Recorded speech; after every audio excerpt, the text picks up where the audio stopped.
Hello, welcome to Cable's Conquests. I'm your host, Archie Cable, and we're here to talk about Marvel Crisis Protocol.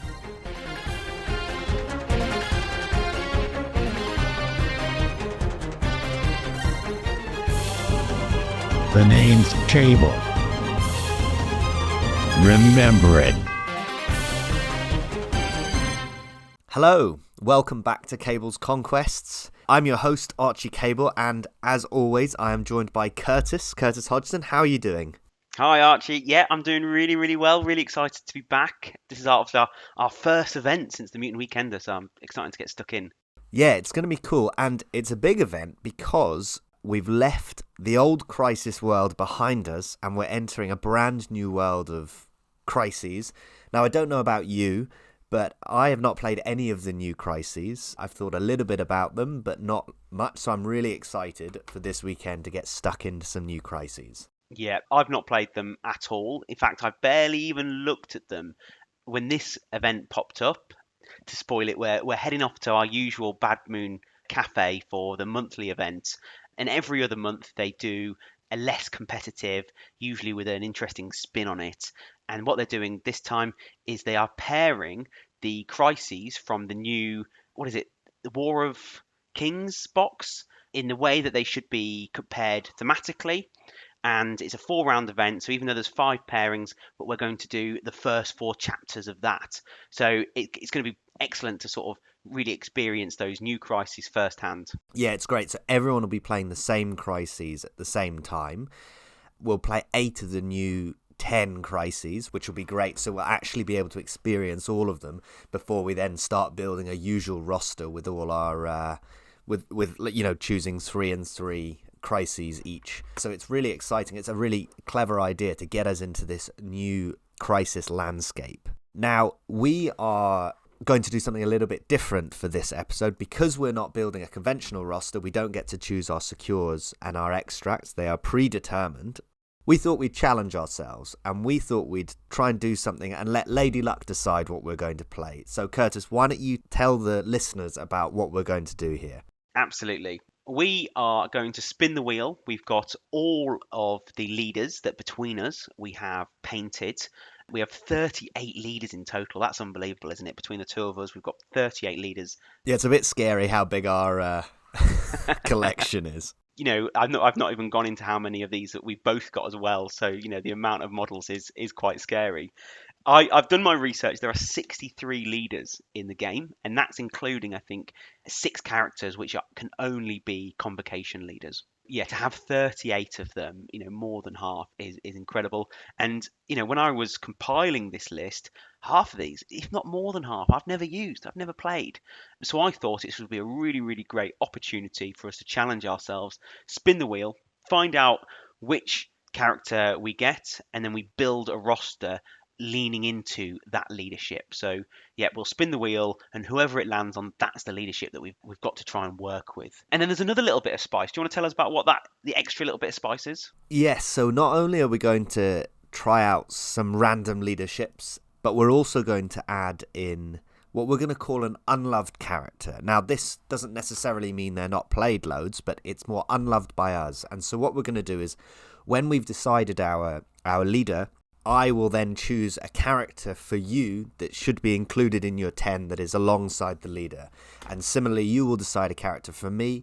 And the goal is we're going to try and build a roster around these 2 characters and try and make them work. And we're going to try and make it spicy. So I'm not going to throw you, a beast, because you always play beast. I'm going to try and think of something outside the box, think of something outside of your comfort zone, but that maybe will be cool with the leadership that you select. So that's the extra spice. So we're really going into this kind of fun, flavoursome mode that this Bad Moon event is promoting. This is sometimes one of my favourite ways to play. There are so many characters available in this game.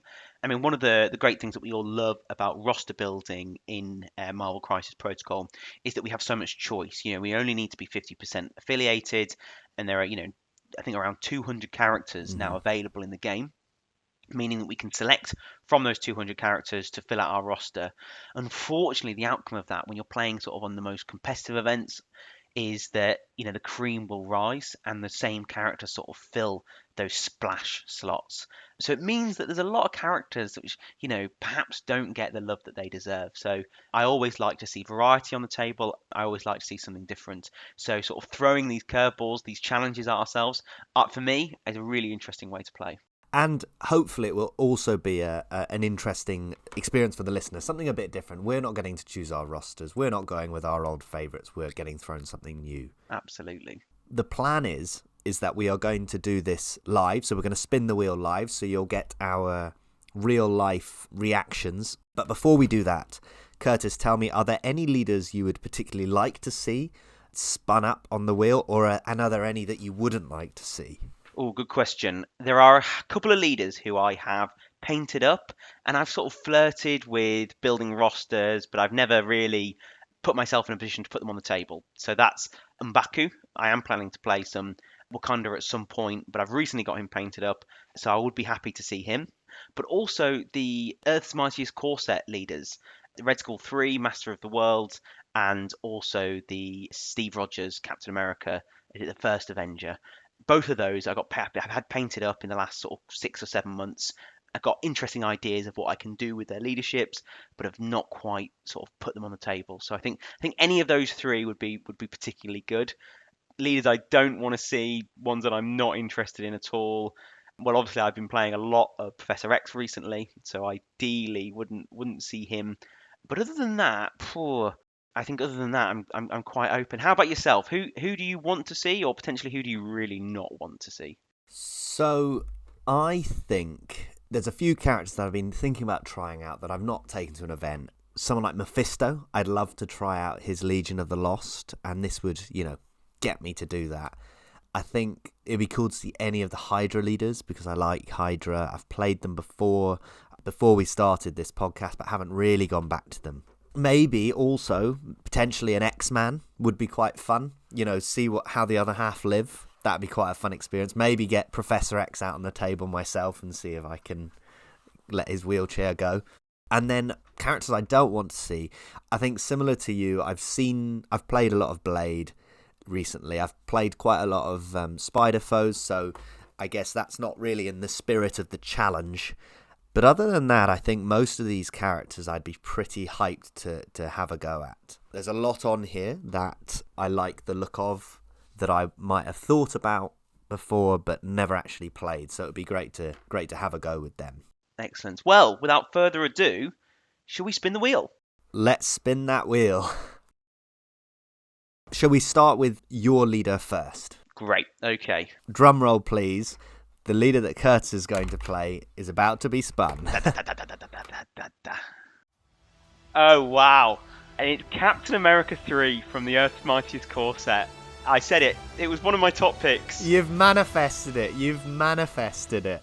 That is going to be spicy, because that is someone you probably would have never played. He was always my third or fourth choice. I've always had lots of ideas about how to take advantage of the trigger leadership. A lot of my favourite characters have Pierce and, really cool triggers. So I've always been interested in Captain America 3, but never quite enough to finally get him on the table. But he's painted up. No, I'm buzzing with that. Absolutely buzzing. Good. And I think I'm going to have to think about it a little bit more, but I think I know who I'm going to give you with Captain America 3. I'm not going to spoil it yet, but I think I have an idea for you. Oh, interesting. Oh, I look forward to that. I've removed Captain America 3 from the wheel. So we're not, I'd hate for us to both have the same leader. Good. Yeah. So I'm not getting that. No, he's off the table for you. And I think you're pleased, because you hate Captain America, don't you? He's one of your least favourite characters. I hate Steve. Specifically Steve, Captain America's. Yeah, he can get in the bin. Well, without further ado, let's spin the wheel for you. The tension's killing me. Oh, that is spicy. OG Black Panther. So I guess we have a Wakandan list in my future. For a minute there, I thought it was going to be Blade. Then we'd be like, yeah, we might have had to respin then, but we haven't. It's Black Panther. That's exciting. I'm excited about that, because I think he is a cool character that I have not seen on the table. And shout out to my wife, Fenella, who loves playing Black Panther, so maybe I'll get some tips from her. Black Panther obviously been in the game for quite a while. And have you played much of Black Panther? Is it been mainly sort of a, at home you've seen him, or have you used him very much yourself? I've not used him at all. Maybe once in a Web Warriors roster. But yeah, all casual. Like I said, my wife plays Wakanda quite a lot, so I have played against him a fair amount, but only at home. I haven't really played much against him outside, at like tournaments and things like this. So I'm excited to see what he can do, and I'm excited to try Wakanda out because they're a cool affiliation. Sorry, I've stolen the affiliation you wanted.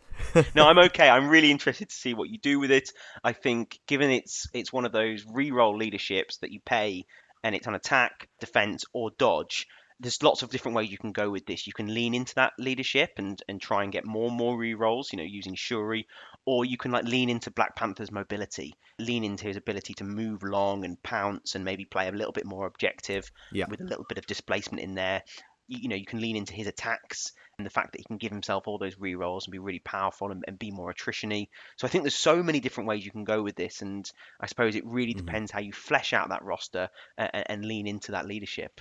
Yeah, I can't wait. So why not we park this section here and let's go away, have a think about our rosters. We'll let each other think about who we're going to give the other person as well, and we'll get back to you with the roster building section. You're boring me. If you want to help me nail them, get your team together and let's get started.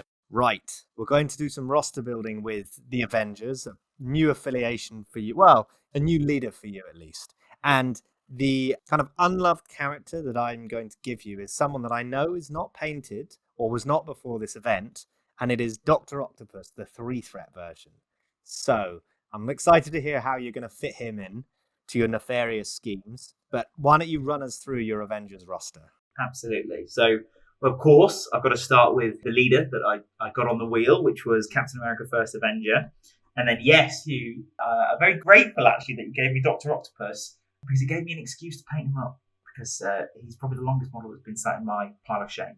The core box model that's still unpainted. Yeah, quite embarrassingly. But got him painted up. But then my other 8 characters are Cable, the Hulk, Deadpool, Hawkeye, Logan the Wolverine, Luke Cage, Vision, and Black Widow.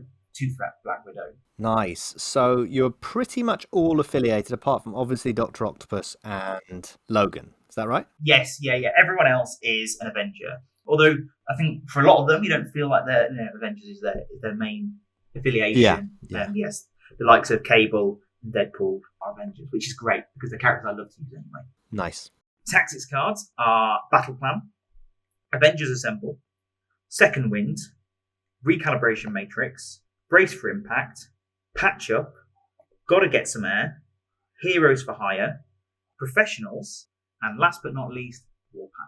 Nice. And we're not doing Crises because they are set for us. So you've gone with one leader. I guess we've chosen a leader. Oh, technically you've got Cable in there, but tell me a little bit about your thinking around this roster. So with Captain America First Avengers leadership, if you roll a hit in your attack roll, once per turn, you can then spend a power to modify one of your other dice into any other dice face. So, I'm not reinventing the wheel here. I am looking for characters that have good triggers.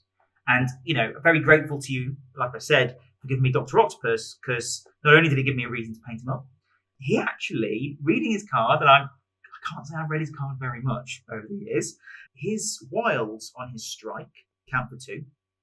So, spending 1 power becomes 2 successes, and his wild on his spender is a Pierce. So similarly, as long as they don't have martial artist, a single wild becomes 2 successes. So he feels like someone who really, really benefits from that leadership. Yeah, this is exactly why I gave him to you, because I thought that when I saw that new leadership all those months ago with the core box, I thought about him and thought he's a cool character to try and maximize that. So I thought I'd let you trial it out rather than me.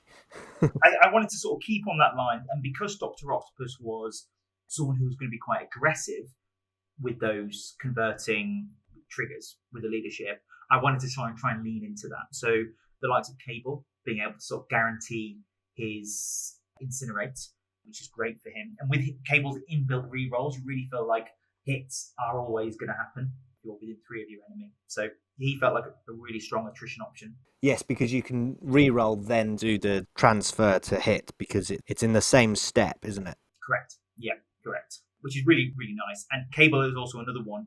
So I had played one game before we spun the wheel with Captain America First Avenger on TTS. I haven't got to play with my painted model yet, but got to try it out. My first impressions of the leadership was it's incredibly expensive. Right. Yeah. So I was playing with characters that had good triggers, but those triggers were doing things. So I wasn't doing damage to refund the power, or that paying the power wasn't getting me extra power to then fund other parts of my kit. I was finding it incredibly expensive, and I was, waking up round 2, round 3 with very, very little power, and I was having very, really, really limp turns, and I just, felt like I was playing without a leadership for long periods of that game. So what I wanted here was to make sure there was a bit of an economy going. Yeah. With Cable, being able to get that incinerate off means he's more likely to get damage through on potentially his second shot, which will power him up. He's a character as well that can, gains 2 power in the power phase, so he can afford that tax of the leadership. Yeah. And then characters, my other splash, other than Dr. Octopus, of course, is Logan the Wolverine. Yeah, okay. And I really like him under this leadership because that pierce. The pierce means that against non-martial artist characters, or if I'm outside of their martial artist range, I can potentially get 2 damage, price of 1 power, refunding that power as well as getting an additional 1. He's another one as well who has got inbuilt rerolls. So if he's holding a flank by himself, he's got no friends within 3 of him, he can get 2 rerolls similarly on his 5 dice builder. So I feel like those hits far more reliable, meaning I can double down, use the leadership, refund the power. Yeah, I really like Logan the Wolverine, especially thinking about we've got these new crises where a lot of the extracts are on that midline. He can move, attack, and place, and I feel like I'm playing both objective and fighting at the same time. So he felt like an obvious choice, a character I really wanted to get on the table. Yeah, and I think that it's one of those where those characters that refund their powers, so like Doc Ock, so like Logan with his pierces, they're actually getting like a net gain rather than just equal. Correct. For spending the power, and that helps with the power economy, because this is what I've heard as well, is that actually the power economy for this leadership can be quite tricky, and I guess that's why Hawkeye is in there. He's someone you also don't see that much on the table. Correct. Yeah. Well, so another thing that I sort of challenged myself to do with this roster, which might have made it worse, but I feel like they're justified, is I did want to get a number of characters on the table that I had painted over the last year, but had never put on the table. And Captain America First Avenger was one of those. Hawkeye was one of those. Luke Cage was another. So, but these aren't. I don't think these are dunce characters. And Hawkeye, I feel like this was a great opportunity for him to shine. I don't know if any of our listeners that have played with him much, you don't see him too much on the table. But he's only got a single attack, and it's his builder. So he's got no spender to dump all of his power on. He can hand out conditions on a wild, and he can choose between, I think, 3 or 4 different conditions with that. So he can be quite versatile. He's got several superpowers. One of them, you spend 1 and you can make your range 5 builder ignore line of sight and ignore cover. Yeah, that's pretty good, that. Which is really, really good for that range 5 attack when people are trying to sort of sit on that midline, maybe hide behind something, get that cover, or even duck out of line of sight. He can just completely ignore it. Similarly, he can pay 2 to place himself within 3. So, if he's building power on those builders, he can reliably move and attack twice in a round. And he's got another superpower where when you attack him outside of a certain range, he can actually shoot you first before you attack him. Oh, is it before? It happens before. Oh, that's cool. So you could actually daze someone, because it's 2 damage auto, isn't it?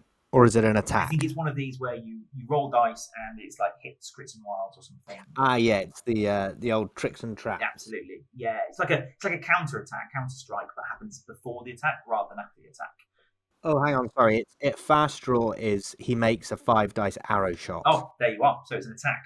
And that's cool with the leadership because you can use it on your own turn. You can use it on your own turn. So suddenly you've got the leadership again. You're using it on their turn. So you can use the leadership, double down on it on being on his turn and on their turn. Yeah. Also, you could potentially daze a character, and the leadership makes that more likely because also it's a chance to refund it and set him up. But if anyone's ever played with him, I've certainly found that he can be quite flush with power, not really have anything to do with it. Yeah. Because outside of those superpowers, which are relatively cheap, he's got nothing else to dump it on. Yeah. So why not make him even more killing? And he always seems to have the power to use the leadership, or at least I feel like he will do. And it means he can just start dishing out those conditions. Some of them are really crippling. He can hand out shock and slow. So Yeah.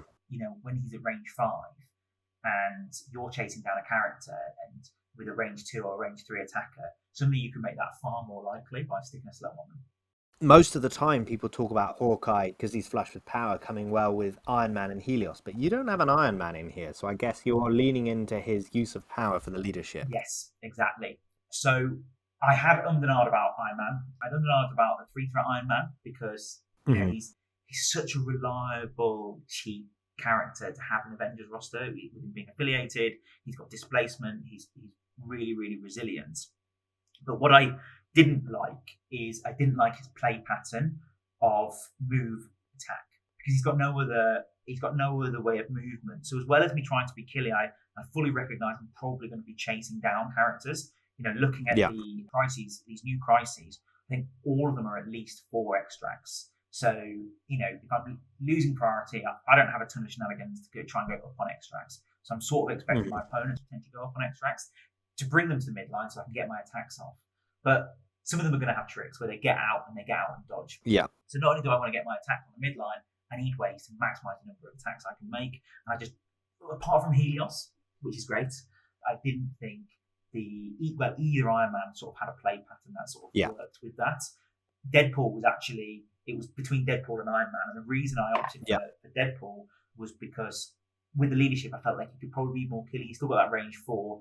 Suddenly the bang bang becomes far more likely because, you need the hit anyway to trigger the leadership. So all you're doing is converting another one of these dice into a wild. Similarly, he's got priority reroll, hopefully making that hit more likely to be able to use the leadership. So he's getting lots of attacks off. That also then funds his leg day. So he can move around the board. Yeah. And I felt like with the leadership and getting those multiple attacks off, particularly the gainers, he's quite a predictable but killy character that could be useful. So I opted with Deadpool instead. Yeah, he's one of those that's like low dice pool, but you just weight of dice, volume, and with a little bit of dice manipulation, I really felt like he could be really effective under Steve. Yes.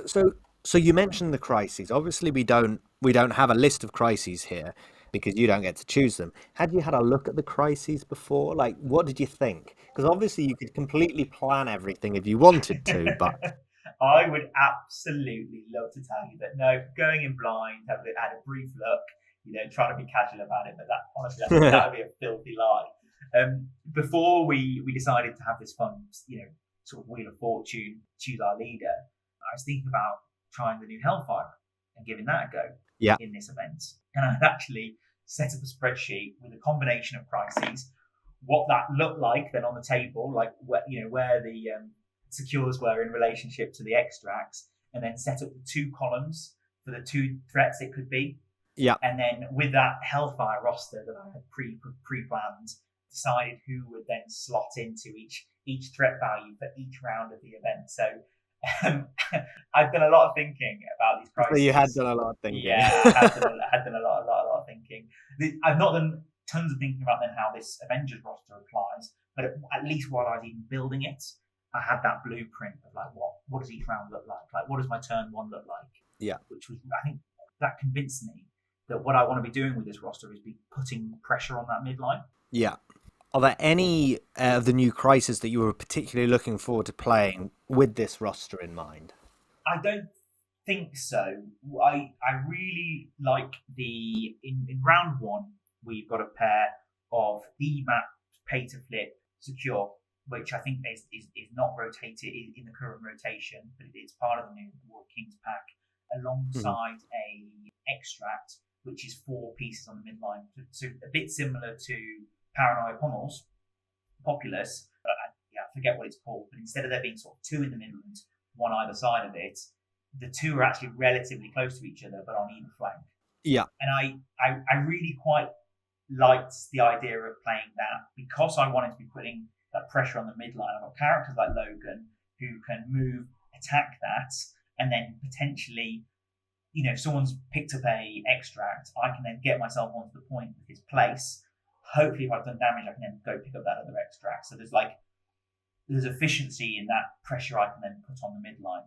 Yeah. Similarly, I've got, with there being a secure as well as the 2 extracts either side of it, there's going to be clumpings of models there. And I thought, someone like Cable having lots of targets is great to put pressure on those, maybe not so great for the D-map. But then also someone like Vision with his beam and sure, sapping the power with the leadership as well, and building lots of power. He's got such a cheap throw. So I really like the idea of that scrap on the midline. I really feel like this roster wants to scrap. So yeah, nice. That's what I was trying to lean into, particularly putting early pressure on.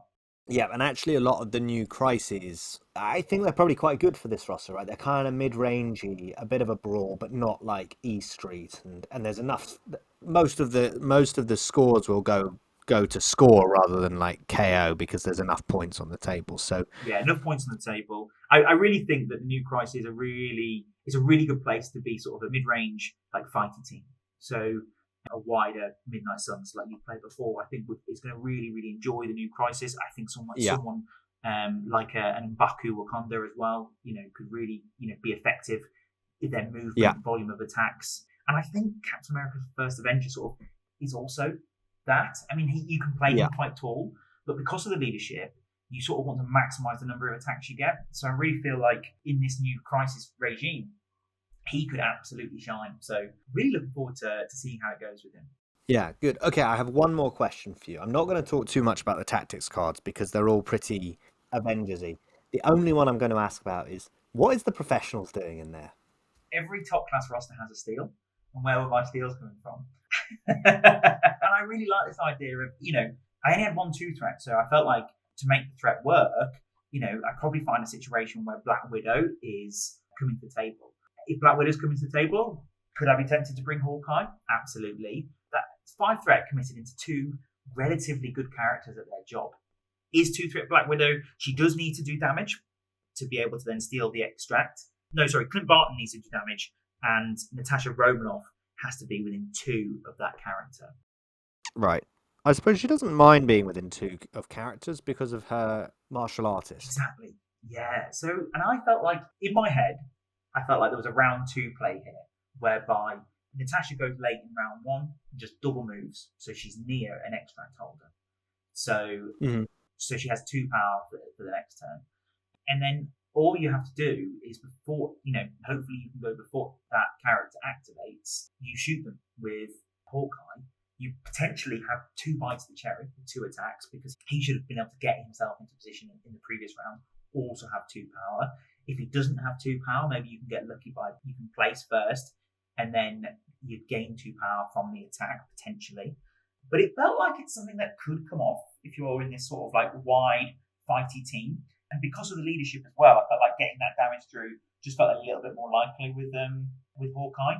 And if Natasha's in a position where she then starts her activation with an extract that she didn't previously have, either they have to kill her, try and kill her, which is, like you say, with martial artists, no mean feat.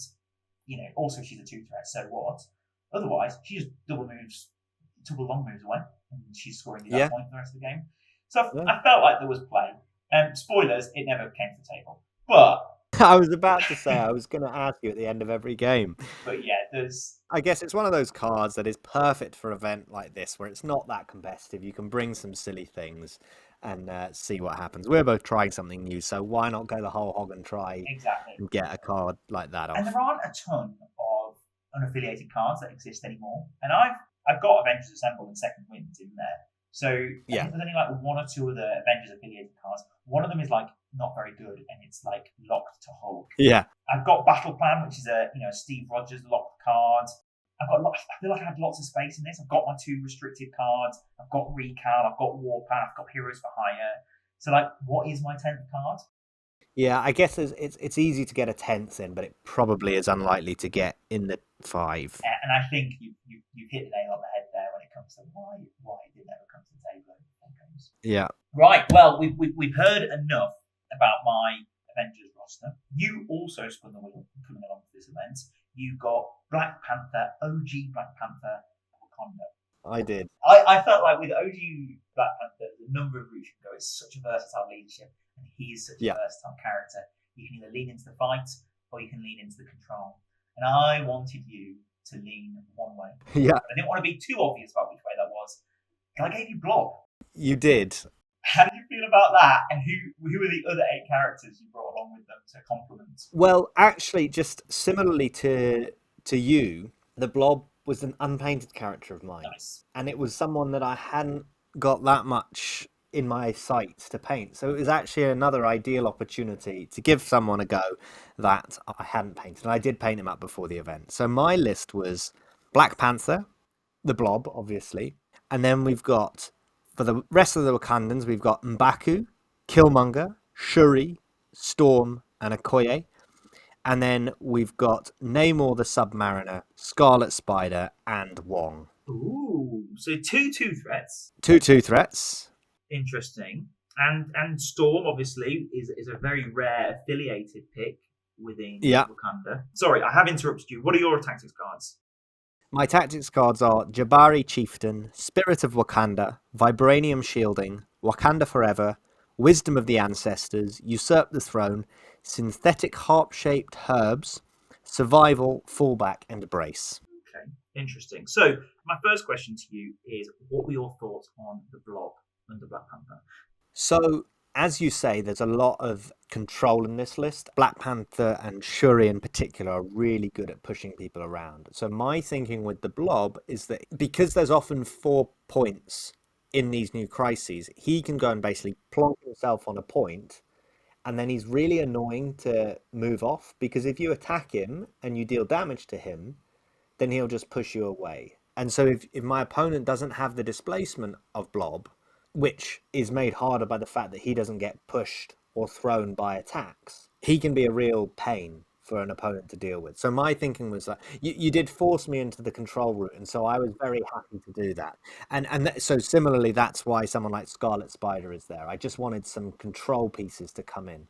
And Blob's reasonably tanky. Yeah, he's 4/2/2, but he's got some staying power with the damage reduction. Yeah. And he's got one of the better health pools, right? He's like 6/6, which for a 3 threat. Yes, I mean, 3 threat. Looks more like a 4 threat when it comes to his health. So probably forgive those lower dice. As a lot of people say, defense dice in MCP don't really exist. So you'd much rather have the health pool and the damage reduction. Yeah, and the other kind of little thing was I brought Vibranium Shielding along, which is also damage reduction, and that stacks with Blob's damage reduction. Of course, because they're separate effects. Yeah, exactly. He could, in theory, have damage reduction with Vibranium Shielding, which is to a minimum of 1, and then he just takes the last one away with his superpower. Granted, there are other characters in the game that are probably better at that than the Blob, but the Blob's damage reduction is legit, given the push as well. But if a mystic attack comes into him, he's only rolling 2 dice, but suddenly, if you've got Vibranium Shielding up and he's got his damage reduction, yes, they're both to a minimum of 1.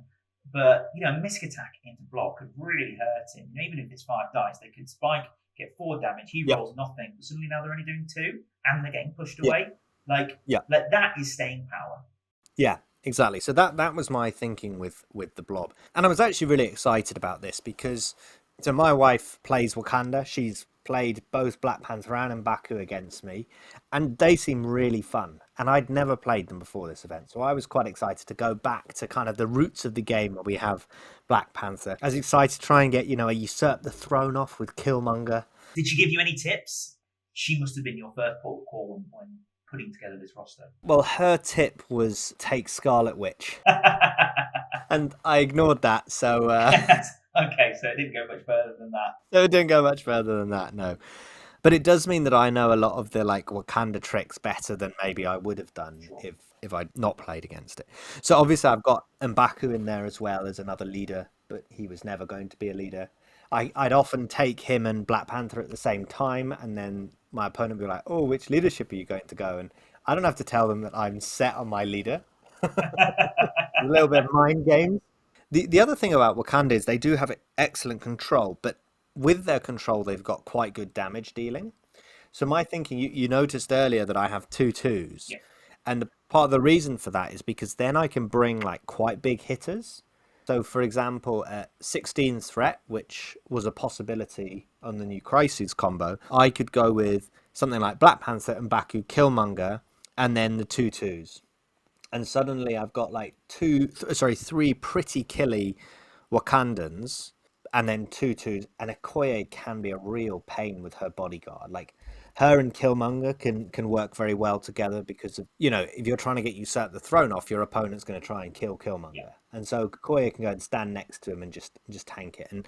And with the Black Panther leadership, she gets a defensive reroll built in and the leadership where she can pay 1 to reroll. So she can have reasonable staying power. Right, okay. And Wong is the 2 threat of choice to be able to do this game plan. Feels like there's something sneaky behind that as well. What's the thinking? Yeah, so I wanted to try the Spirit of Wakanda play. Nice. So what you can do is if you have one of your Wakandans within range 2 of everyone in deployment, you can then start of turn 1, pass a power from Wong, do Spirit of Wakanda, and most of your characters start the game with 2 to 3 power. So it just means that suddenly you're able to get up on either the attrition, or if it's something like a pay to flip, suddenly your characters are all able to pay to flip and pick something up. So you can just kind of give yourself a boost and set yourself up for a really nice round 2 where suddenly your spenders are all online or your throws are online and all that stuff. And I think on the over the 4 games that we've got at this event, is it at least 2 of them are pay to flips, or maybe 3, but obviously one of them is not going into the standard rotation. Yeah, I think there are 2 pay to flips at the event, and then there's a 3rd pay to flip in the new Crisis combo that wasn't played at the event. Right. Because there's Okay, but that means that half your games are pay to flips. So actually, the fact that obviously Spirit of Wakanda before Advanced R&D was rotated out of the game, you were able to get that off on your first activation. So your whole team had 3 power to do whatever they liked. Yeah. Instantly. Obviously, now it costs an activation in 1 because 1's not doing anything else other than passing the power to the person that's playing it. They can play it and give everyone power, but you're a round down. That might be an extract. That might not be an extra. It might be position on the board. But actually, because a lot of the secures are pay to flips, the fact that you are probably wider than them because you've got your 2/2 threats, you've almost done a pass so that you can then go with your better characters who are now juiced up on power, who have got pounces, who have got charges, and Baku has got triggers off of his range 3 builder that allows him to sort of, walk then onto the point that he's attacked. And they've all got power to use the reroll for the leadership. Of course. So suddenly, actually, you can put a lot of pressure on them because you've got that pass. And if you win priority, great. It's practically just like losing priority. You're probably not going to go, down on extracts. Even if you lose priority, is it in your opponent's interest to then go pick up extracts and sit on the points, particularly in the pay to flips where you want to go last, or they're exposing themselves to a Black Panther who can move, then pounce into you and then attack you with a reroll. It's tough decisions for your opponent to make. There's a lot of pressure you can put on them. I really like it. Yeah. The other thing that there's like another thing is if Wong is within 2 of the Spirit person, he can gain 2 more power and pass another power out to someone. Suddenly there's some character that can start with 4 power. Wow. Someone like Black Panther could, I don't think this is necessarily the best, but he could move, pounce, spend 2 and do full rerolls on his 5 dice builder. And round 1. You say it's not that good, but that putting the rerolls on it could potentially refund him that 2 power. Yeah. So, at least. So there's play. And the other thing, which is why he is in the roster, is Scarlet Spider starting with 3 power is scary because he can now double move anywhere and either throw someone or web whip someone. So, for example, on a D map, he can start in the middle of the table, he can double move, and he can web whip someone off their home D and place themselves on that D, obviously terrain allowing. But it just means that he is a threat. He can steal your opponent's back point. What an amazing last activation to have. Yeah. So the Spirit play, there are the downsides, the fact that you're passing essentially round 1, you're having to bring Wong, which is maybe not the best kind of attrition or control piece. But it seemed fun, so I wanted to give it a go. And you've had a lot of practice with Wong being that 5th character, right? Who is still effective because he's supporting your team early doors, and then later in the game he's sitting on a point. Yeah, exactly, and he's healing. Yeah, like it's not nothing. He's not doing nothing. I actually think he's a really cool character, especially as a 2 threat. You've obviously got your Toads and your Bullseyes of the world, but he's a pretty solid 2 threat that can get your other bigger models actually rolling early. And he's one of those two threats that's got more affiliations than lots of the other two threats. Most of them are sort of solo affiliations. I think Black Widow might have one or two as well. So your other splash is Namor. Yep. What's the thinking there? Is he someone who's going to benefit from that spirit of Wakanda, or is he coming in specific scenarios? So Namor is kind of like, I felt like I wanted a 5 threat in there for some of the flexibility on the Crises. And his spirit play is pretty good because he gets his charge off online. He's also a safe grab, which I don't have otherwise.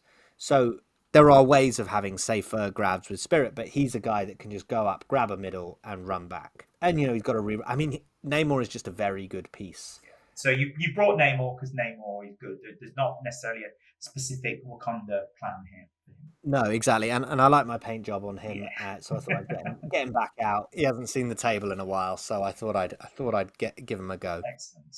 Well, I'm really, really excited to see this play out. Yeah. I'm really, really interested to see where you choose to play Blob. I don't feel like he's as versatile as Dr. Octopus is under Steve, so perhaps not coming out in as many places, but still, I'm interested to see what you do with him. I'm also interested because I'm thinking of playing Wakanda for the next Weekender, so I will very much be taking notes. Maybe Blob's the one. Maybe he's the MVP. Maybe he is. Should we go find out? We'll find out. Okay, so we're at round 1. We're going to cover both our games, but we're going to be very brief about it because otherwise this is going to be an incredibly long podcast. But first, let's run through the crises. So for secures, we have Strike Team Secures Shield Relay, which is actually is going to be rotated in the standard timeline. So it's probably the only time we're going to play this, at least for the present.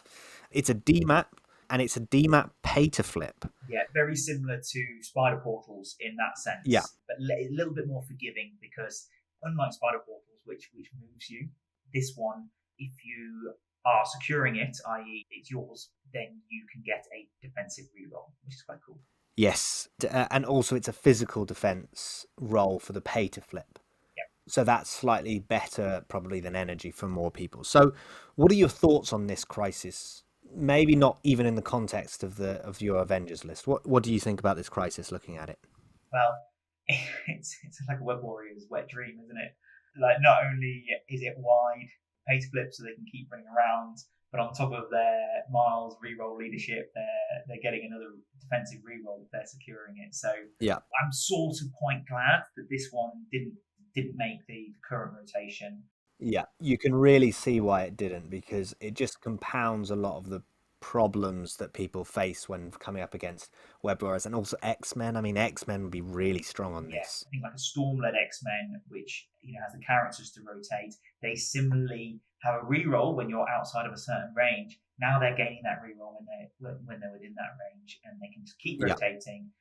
Move your points and flip them, and it feels really, really quite powerful. And you can feel like it's quite relatively fast as well within the 4 points. You combine that with a fairly fast scoring extract, 4 points and up. Yeah, I think it can be really quite punishing because with a DMAP as well, you're encouraged to sort of if you're a team that can really rotate, you can really punish those teams that just don't have that maneuverability. So it's quite a swingy one. I'd love to be positive about it, it's probably a great kitchen table game. And spoilers, I do think it worked quite well with the extracts that we played in this setup. Yeah, which is part of the sort of thematic pairing of the War of Kings box. Yes. So on that extract,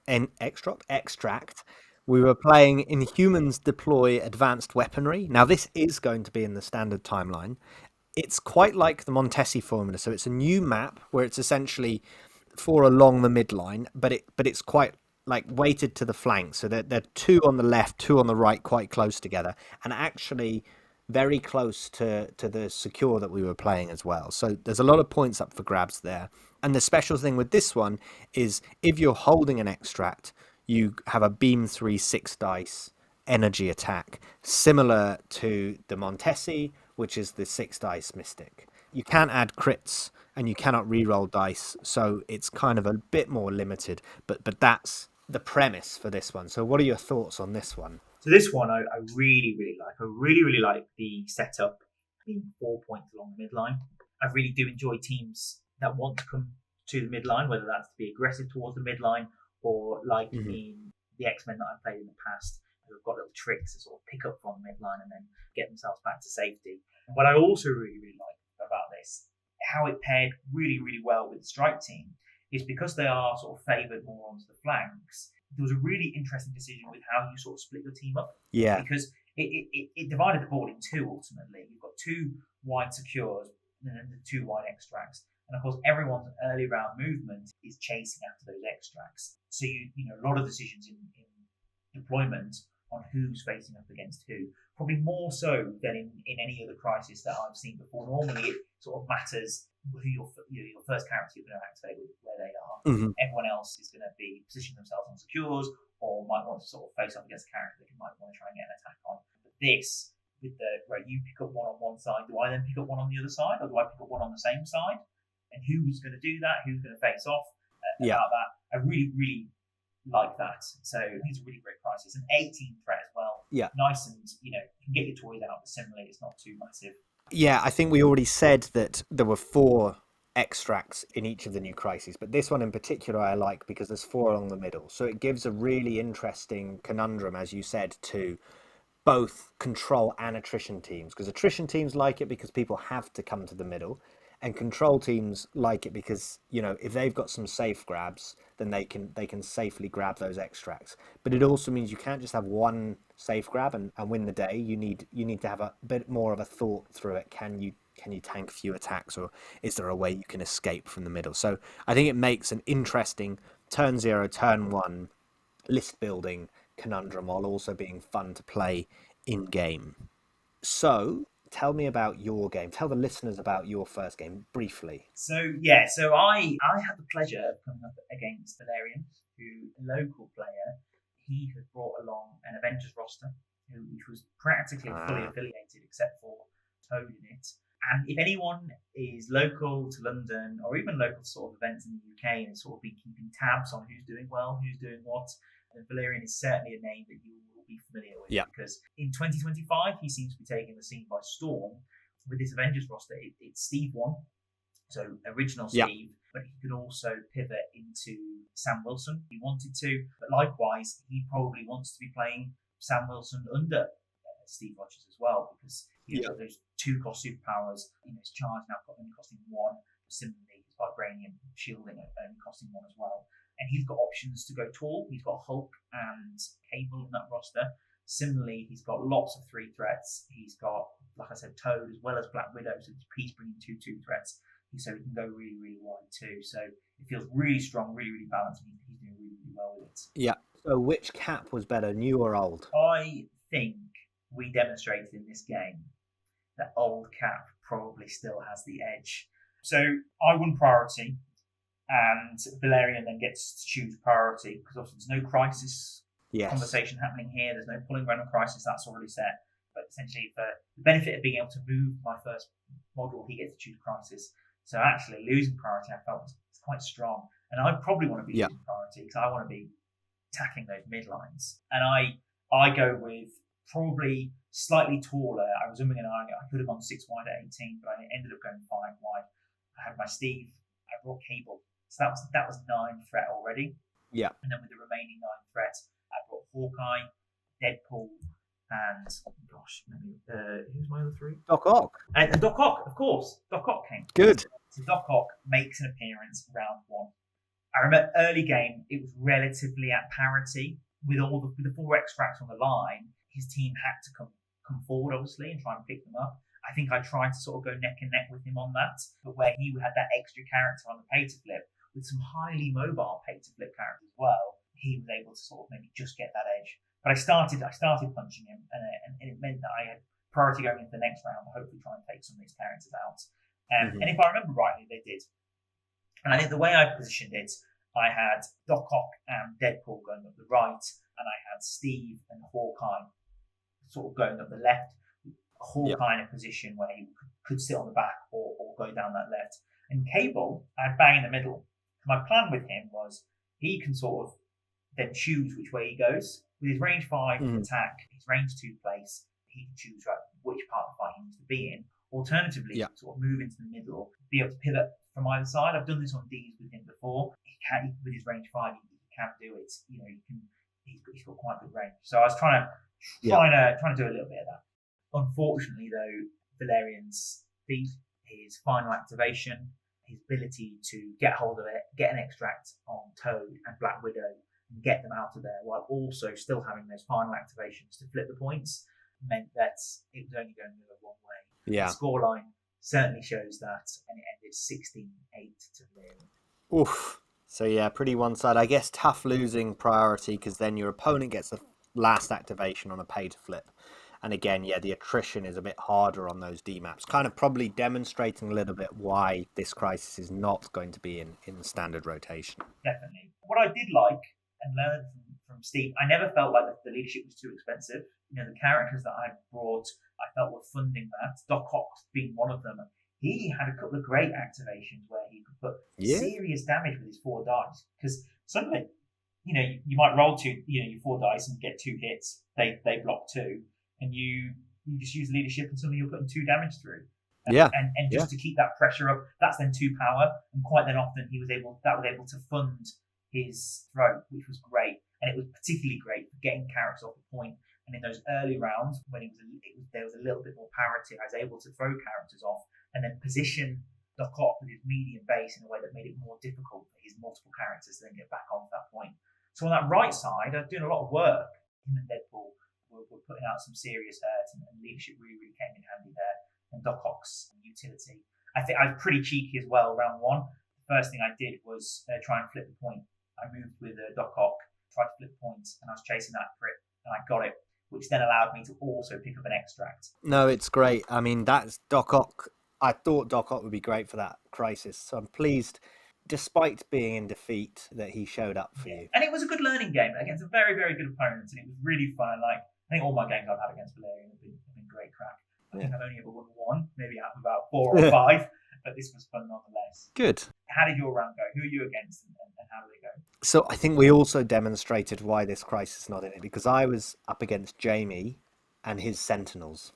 Jamie's playing a lot of games with Sentinels, chasing that 50 Sentinels badge on Longshanks. I had in my Wakanda Black Panther, Killmonger, M'Baku, Scarlet Spider, and Wong. We were playing 18 threat. And Jamie and his Sentinels had Sentinel Prime, 1 Sentinel, Bucky Barnes, the rogue agent, and Thor 2. So recently nerfed Thor. Yeah, again, this was tough. He was basically relying on someone like Thor and his Sentinels to do lots of damage. And so actually what he did early is I avoided Thor. I went to the left and Thor was on the right.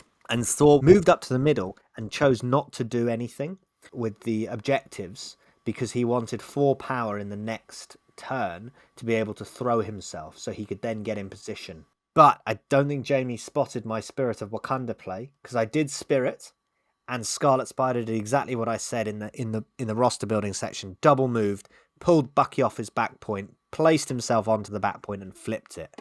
So in the end, I think I had 3 of the secures flipped on my side, and Jamie actually didn't get any because he didn't flip it with Thor. So it meant that I had a pretty healthy lead going into round 2, and it kind of spiraled for poor Jamie from there because he just couldn't quite, the Sentinels were slow, he couldn't quite get enough effectiveness because of the D, and this was where Wakanda's leadership combined with the Crisis, where I'm getting rerolls for holding extracts next to the Crisis, really came in handy, because it meant that my defense, especially on someone like Scarlet Spider, he's rerolling 3 dice. Wow. Like, it was immense. I did also get a very good Killmonger go, where I Jabari Chieftain to give him 2 extra dice.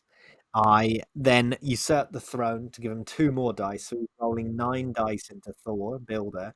Did my Spender into Thor with 11 dice. Then did an 11 dice Builder into Thor because I've already attacked him.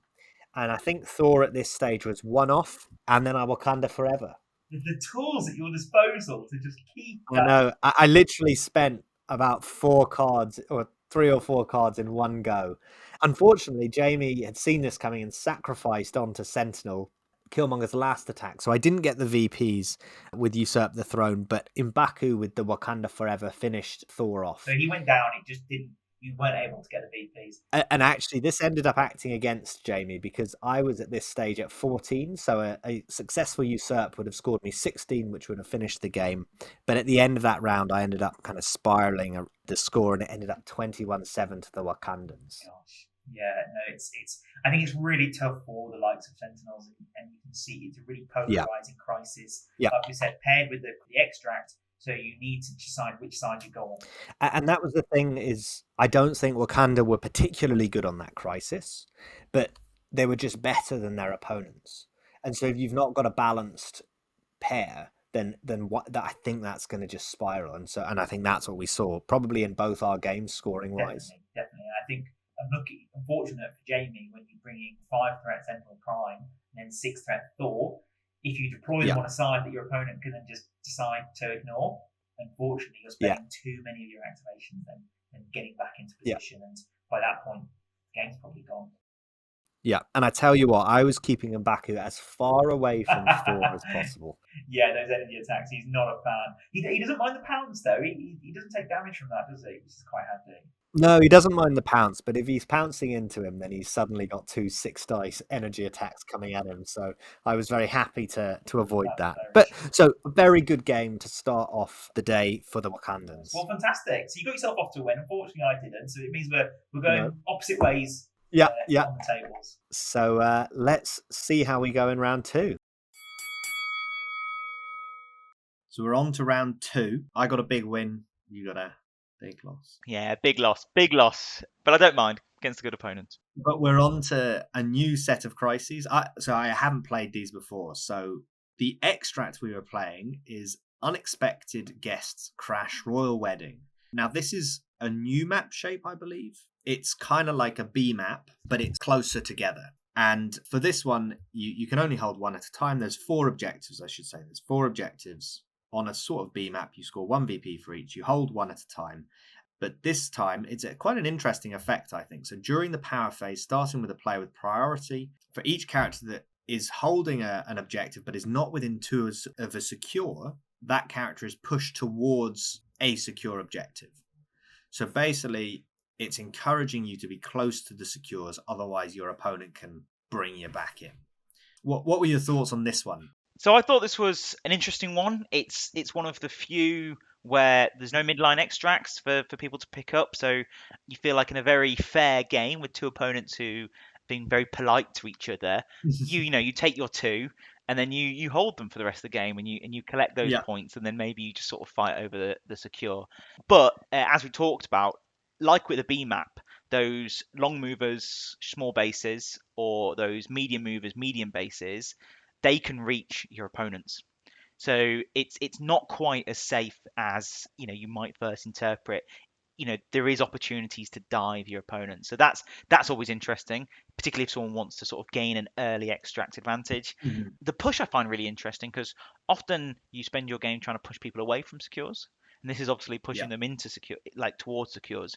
That might be great because you can push them towards a secure that is then miles away from where they are, so they're not reaching it. Maybe that puts them in no man's land, or it brings them closer to your hitters, brings them within 2 of those range 2 attackers. So I think there's a lot of both sides of it aren't super straightforward. I think someone going into a game plan with this or thinking about it cleverly is going to be rewarded much more than someone sort of winging it. Yeah, and I think it definitely advantages attrition teams over control teams, I think, because it's much harder to run away. So your Toad needs to be within 2 of the secure, otherwise he's getting pushed back into the action. Absolutely. Which I like. I like that that's a little bit of flavour. And I know AMG have talked about trying to make this more of a kind of attrition, mid-range attrition set of crises that those teams will like. And you'd anticipate that this one has hopefully been successful. It looks good, at least on paper. Yeah, and this one is in the standard timeline, we should say. This is not one that's not in, so it will be in play. And another one that's in play is the secure. So why don't you tell us about the secure? So the secure that we played alongside this is Wedding Party Targeted in Terrible Attacks. So very themey. Mm-hmm. We've got a royal wedding being crashed, and similarly, there's a terrible attack. This one, for those who have been playing MCP for a while, will be very familiar with the Mayor Fisk setup. So that's 2 points on the midline that are sort of relatively far apart from each other, but they can move. Yeah. So in this one, during the cleanup phase, these are VIPs and they might attempt to flee. And starting with a player with priority, each player places all the VIPs secured by their opponent within 2 of their current position. Then, on top of that, each character within 2 of the VIP loses a power. Yeah. And I've been reliably informed that you lose that power regardless of whether the VIP is moved or not. So, say it's being equally contested and it doesn't move, everyone around it would still lose the power. Okay, interesting, because actually I had a game recently on this one and we were debating whether that was true. We weren't sure. Well, So that there is you good are. to have some Yeah. confirmation. Yeah, it's an interesting one. I like this. 2 VPs each, so it's another kind of few secures, but quite fast scoring. Yeah, I love Mayor Fisk. One thing I didn't like about Mayor Fisk was 16 threats, because the teams that Yeah. probably enjoy that brawl fighting over 2 points liked 16 threat as well, and it was faster than you'd expect for something with 2 points. Yeah. So you could get caught out by these attrition teams quite quickly. You couldn't score out on the extracts as quickly as you might have wanted to. Whereas with 20 threats, if this is someone secure and you don't have priority, suddenly you've got an option to choose 20 threats so that you can bring your toys. You've got redundancy then hopefully within your team, so you can combat some of those fightier teams over these 2 points. Yeah, and it's actually quite a bit wider than Mayor Fisk. So it takes a lot longer to get into the middle, Right. so that it would just be 1 point worth 4. That makes sense. So actually, it's I think it's probably going to be a little bit more of like 2 groups scrapping over each one. I also am a big fan of the fact that you only lose 1 power and it's not getting stunned and it's not taking damage, because that's quite crippling for some teams with Mayor Fisk, and so it promotes like very specific characters coming for those Mayor Hulks, your Fisk Wolverines. The lose 1 power is instant. It's not. It doesn't happen. Well, it could happen every turn, but it doesn't stick around. Whereas stun, that could stay with you for the rest of the game and really punish you. Yeah. And for example, if you've picked up an extract and you end up within 2 of these and you don't have any power left, you don't lose the power. So you don't have the negative effects. And it really scales with the reward, because hopefully if you're within 2 of it, you've gained the VP from it. You were within 1, your opponent's moved it, but they want to make you lose that power. So the more a character is scoring it, the more they're going to be losing the power from it. So there's a nice scaling, whereas sometimes in Mayor Fisk, the stun and the damage could feel disproportionate to the reward of that 2 VPs. Yeah. And I think actually it's fairly balanced between control and attrition teams, because there's not that many points. But for a control team going at 20 threat, you can go pretty wide. You can do a lot of shenanigans to get people off those points and score quite quickly. But then also those attrition teams, you have to be in these 2 locations. So you are going to get those big punchers coming in and doing some damage. Definitely. So I'm actually looking at this one as a potential Weapon X Crises, because they've got a lot of characters which don't contest. So having too many points on the board, or too many places to score on the board, can sometimes hinder them when they want to be brawly but super wide. At 20 threat, you go, your 8 wide Weapon X. Yeah. There's only 2 points they need to fight over. Everyone else they just want to try and kill. But it means those characters that can secure while everyone else is sort of doing their best to fight and take out your opponent's characters. So yeah, maybe we'll have a new Weapon X World Order. I'm keeping my eye on this one. Yeah, I'm gonna give it a go. Good. So you're not playing Weapon X? No, not this time. You're playing Avengers. I've got Steve. Tell me about your round 2 game on these Crises. So I am up against Ron Wild, who we'll have heard talked about on this podcast before. He's sort of a regular in our local London meta. He was on my UK Nations winning team. So exactly. So incredibly competent as well. I'd say certainly one of the better players in our London meta. One thing I really respect about Ron for 2025 though is he has made this commitment this year. He wants to play every model he owns. That's a great. Yeah. It's so Cable's Conquest, isn't it? It's so up our street. He just wants to. He's got variety in his collection, and he wants to see that variety on the table. Yeah. So he has brought with him A-Force. Nice, cool. And this is before anyone starts getting, starts being a bit skeptical. This is way before Adepticon. This is before A-Force have won the World Champions. Yeah. This is when everyone still thinks that A-Force is, a bit rubbish because of their 6th threat leader is a bit damp. But Ron is keen to give them a go because they're within his collection. He wants to try them out. So, he's gone with A-Force. And I think I win priority, but he still goes with 20 threat. He goes with 20 threat because he brings to the table She-Hulk, of course. Captain Marvel 2. So that's nice. 11 threat. 5 threat Transformer. Exactly. Black Cat, Okoye, and Rhino. Nice. Okay, so he can still go 5 wide despite having pretty big characters in there. Exactly. Despite over half his threat invested in 2 characters, he still go 5 wide with some decent pieces. There's 4 extracts on the table. Bringing Black Cat and Rhino for that is great. Yeah. I respond. I bring Steve, of course. This time I bring the Hulk. Nice. I'm thinking of this is Mayor Fisk, isn't it? And who's great at Mayor Fisk? The Hulk. So he comes along with Steve. Hulk off. Exactly. I bring Luke Cage, who I'm absolutely buzzing to bring because I've never put him on the table before, despite having painted him quite recently. Nice. I bring Vision. I'm thinking if we can get those secures close to each other, or if there's lots of models on one of them, get a cheeky beam off. And then my last character is. Do I have any threat left? Oh, Doc Ock, of course. I'm bringing. Of course, Doc Ock has to come, and I'm really pleased. 2 out of 2, Doc Ock has seen the table. Yeah. And I won't go into too much detail, but this game was a nail biter. Like, we're talking super, super close. Mm-hmm. Throughout the whole game, I would say Ron held a pretty steady points lead. Mm-hmm. But again, throughout that, I was probably setting myself up to be in a position where, because of my attrition and my control, it would take one good turn to flip that. Mm-hmm. The way Ron tried to make sure he got up on points, the first thing he did in that turn 1, he double moved Black Cat to do that diving, which we talked about that you can do on this Crisis. Yeah. Comes in and takes one of my back extracts. And I was a little bit surprised by this because I thought the way he would want to gain the extract advantage was putting Rhino in a position where he could steal turn 1. Yeah, okay, yeah. So put his other characters in a position where I might be tempted, the dunce that I am, to attack these characters. He could then siphon that power over to Rhino, or if not turn 1, put him in a position so he can rob right at the start of turn 2. Yeah. But he didn't do that. He moved Black Cat onto my back extracts right in front of Doc Ock and Vision.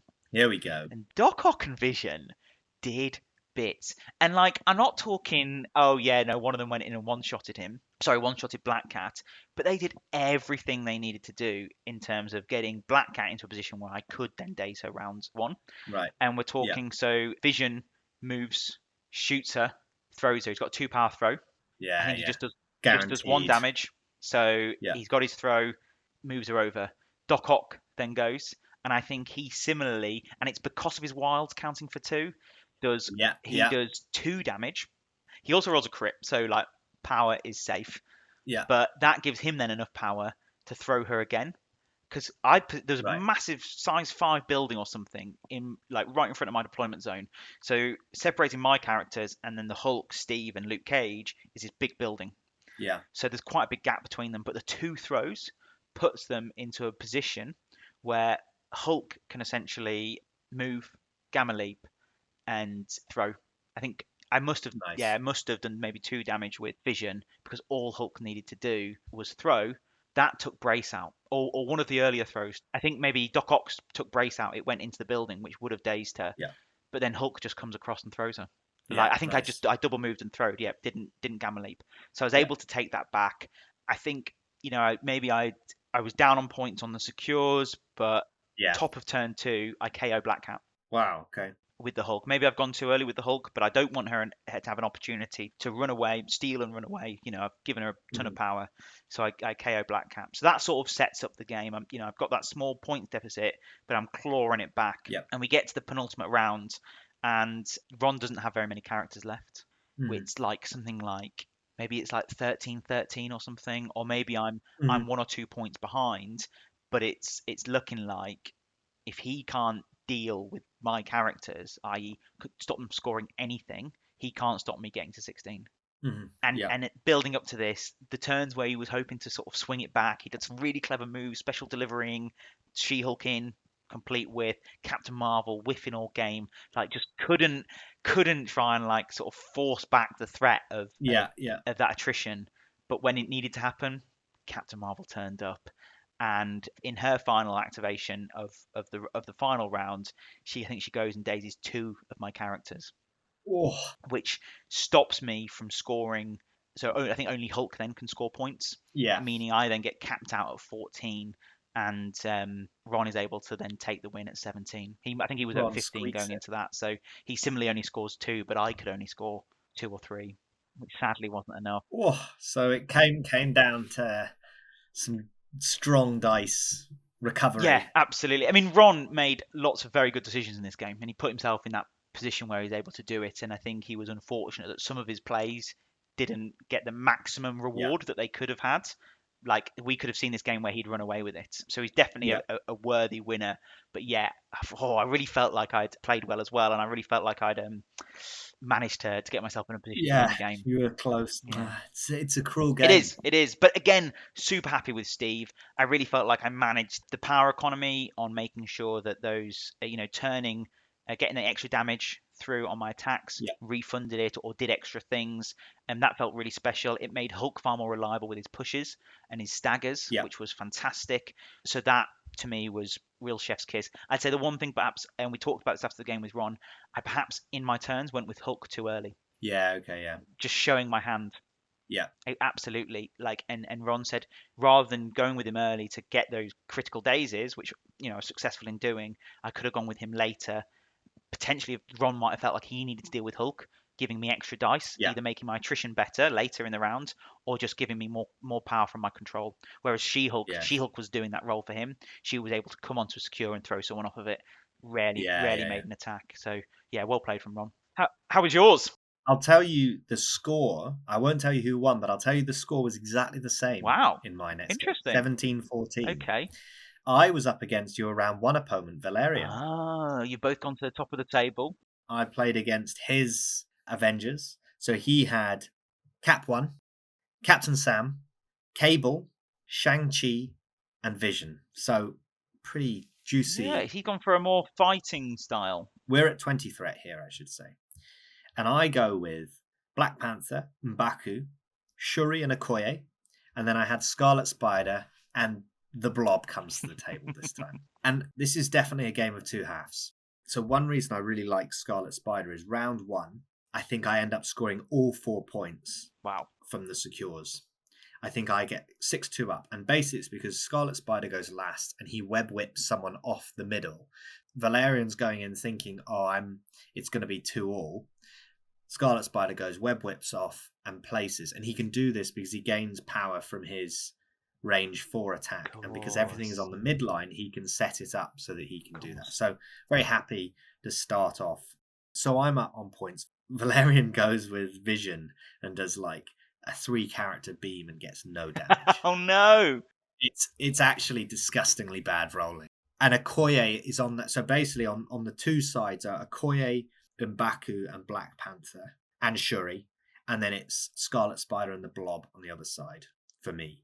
And so he's lining up. And Okoye here is doing a lot of work defensively because she's able to bodyguard. And because his dice aren't rolling very well, Okoye is surviving and then bodyguarding again. And similarly, he goes with Cable. And because Okoye is still alive, she can bodyguard M'Baku. So I'm not too worried about like M'Baku's energy into Cable. And so over here, I'm doing really well. However, Shang-Chi on the other side against Scarlet Spider and the Blob is an absolute menace. God, I hate that guy. And the reason is because he's able to attack one of them. Both of them don't like Mystic. Attack one of them. Attack Scarlet Spider and then push the Blob away. Oh, of course. With his 1 power. This is just an additional superpower and it doesn't need to be on the target of the attack. No, exactly. And so the Blob is stunned and way out of the way. So all he can do is walk. So it's kind of like I'm doing well on the left and he's doing well on the right. So that's kind of the state we're in at the end of turn 2. But I'm still quite ahead on points because I've had that big swing early on. And I'm like, okay, if I can deal with Shang-Chi, I think this will be a walkover. And I go with Scarlet Spider. I should say also he's got Steve there, but Steve's taken a few hits and is not got much life left in him. So Scarlet Spider wakes up from being dazed. He's got loads of power. I think he does his web whip to get in a good position. He throws Shang-Chi into Steve, which dazes Steve. Excellent. Shang-Chi is alive on 1. I think actually, sorry, it must have been the other way around. I throw Steve into Shang-Chi. Shang-Chi's taken a couple of damage. Shang-Chi's alive on 1. I then hit him twice with Scarlet Spider. I do no damage. Very Shang-Chi, counting his blanks. But I have my ace up my sleeve. And I play Wakanda Forever. And Shuri is in a position where she's within range 5 of Shang-Chi with her 6 dice energy that does 1 damage. And 1 damage is all I need. And she whiffs. Oh no! Normally she spikes so hard on that attack 'cause it'll only ever do one. Yeah. And what was really annoying was that I think I actually, in her defense, I think she rolls 2 successes, but also 2 shields. And so I could have spent the power to flip to using shields, but Shang-Chi off his 3 dice blocks 3. Yeah, of course he does. And that's annoying because that must have been good dice because he's outside of range 3, so he's not counting blanks. Yeah. And then in doing so, Shang-Chi then pops off on his turn. I think he just like wipes that side of the table down. Blob is in no man's land again. I think he dazes Shuri and he KOs Scarlet Spot. I'm really sad. It sounds like you were playing 3 threat down with Blob not being able to do anything. But this is where I was saying it's a game of 2 halves, because Valerian's dice with vision early were terrible, but then they came back, and actually on that other side, Valerian like is able to kind of sweep up a little bit. It was going to happen just because of he'd been chipping away at people, and so that's where the big swing happens. And I think he scores like 7 points that round. Wow! So that brings him ahead, and unfortunately, I can't keep up. Yeah. So it's that one play from Shang-Chi, or the 2 plays, Shuri leaving him alive on 1 and Shang-Chi then popping off. Just mean I can't quite catch up. And so the game ends, like I said, 17-14 to the Avengers, to Valerian's Avengers. So he's done the double against Cable's Conquests. He really has. I'm devastated. I thought I'd snuck him. There's no redemption out there. You've not done me any favors. No. But no, Valerian played really well. He's obviously very good with this Avengers list. Yeah. He did go on to win the event, actually. Yeah. And I think he demonstrated just in our 2 games the flexibility of those 10 characters that he's got. Yes. Because he was able to play an incredibly points-focused game against me, where he could, lean into his volume of characters, their mobility, and their ability to move other people around to maximize their points. And against you, it sounds like he's got a lot more characters who are there, who are ready to survive, but also punch you as well. So yeah, it sounds like he can do both and do both well, clearly well enough to go on and win the event. Yeah, and I will say the Blob was rubbish. No, he's not rubbish. He's so good. I think I underestimated Shang-Chi's ability to push him away. Yeah, because it's a superpower, not an attack. It gets through his tech. Yeah, it just meant he was doing nothing. Yeah. He was offering nothing. So disappointment, but I'm 1-1 before lunch, so can't complain with my first outing with Wakanda. Of course, similarly. Yeah. So shall we break for lunch and come back for round 3? Yes, sounds good. So we've had lunch, we've debriefed. You're on a big 1-on-1 with your Wakanda, and sadly I'm 0-2 with Steve. But I'm having a great time, and I feel like I'm playing well, and Steve isn't doing me the dirty, and I'm enjoying it. So spirits are high for both of us going into round 3. The crisis combination for this one, let's start with the extract. We've got ship security breached in Royal Rescue. It's a 20 threat, and it's a similar shape. People will be familiar with Skrulls. There are 4 extracts, sort of 2 wide that are on the midline, and 2 down the middle, but they're slightly closer to you. They're not quite on the midline. One of them being in that position where that long mover can do it in a single move, or a medium mover can do it in a single move. But this one sadly is not in rotation, so played as part of the event, given that we're going through the War of Kings pack, but won't be one that you'll see in regular tournaments the rest of the year. Yeah. But it's an interesting one. You can only hold 1 key card at any time, and it's nowhere near as punishing as Skrulls. When you pick it up, you just pick it up. There's no push. And when someone holding a key card interacts with an objective token, after the effect is resolved, they gain a power. So this really synergizes with pay to flips. If you're holding one of these key cards, you do a pay to flip, you're getting refunded. Yeah. Similarly, I imagine this will also benefit characters like Deadpool with his chimichangas. If he was to drop it, pick it back up, or if someone was to pick it back up. Similarly with like the dossier as well. So, various tactics cards which might benefit from this. Yeah. What Secure was alongside this? So, sorry, I just wanted to say one thing about this. I think that the reason that AMG said that this was not in rotation is because the interact thing was too niche. Like it only applies to a few. It doesn't apply to all crises. But I actually think that it's very good that this isn't in rotation, because I think this would be really, really good for teams that have early steals or early objective shenanigans. Yeah. I'm thinking X-Men would be filthy with this. Is an X-Men's dream. I mean, they've already got a way to steal the opponent's scroll, or in this case, key cards. And if they could, safe grab that and get themselves onto a pay to flip, they don't even need first class No. because they're getting the power refunded. But then with first class, you're still getting like Yeah, two you power. gain the power. You gain the power back just from interacting, even if you've interacted for free. So sorry, you do still need first class, but then you're gaining a power from that interaction. So Yeah. I think I Yeah. agree with you. It's probably it's rewarding those specialized teams probably a bit Yeah, too much. yeah. However, it does pair very nicely with this secure. So this secure it's a pay to flip. It's Guardians saves Shi'ar Empress in style, and it's quite similar to Sword Base, but a bit wider out. So it's kind of in between a B map, which is like Infinity Formula, and a Sword Base map, a G map. It's kind of somewhere in between. Well remembered on the letter for Sword Base. I had no idea. This time it's you interact, so it's pay to flip, you roll 3 dice, so it doesn't matter about your defenses, it's 3 dice flat. Great. And if the roll contains more crits, hits, or wilds than the number of enemy healthy characters contesting, you control it.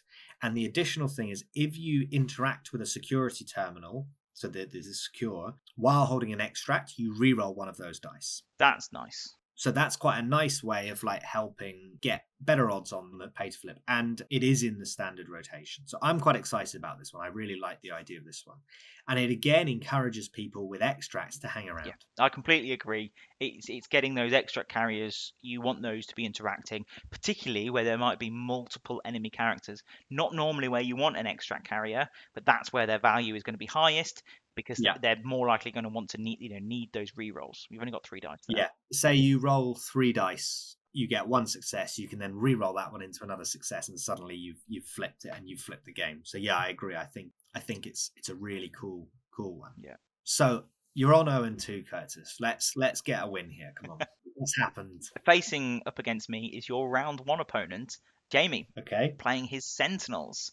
And Jamie, he gets priority, and I want my toys, so I choose 20 threat. Yep. And I bring along Steve, of course, the Hulk.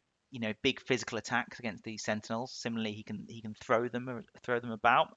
I bring Logan, the Wolverine. Mm-hmm. I bring Deadpool, and then last but not least, my every game character, Doc Ock. He comes along as well. Nice.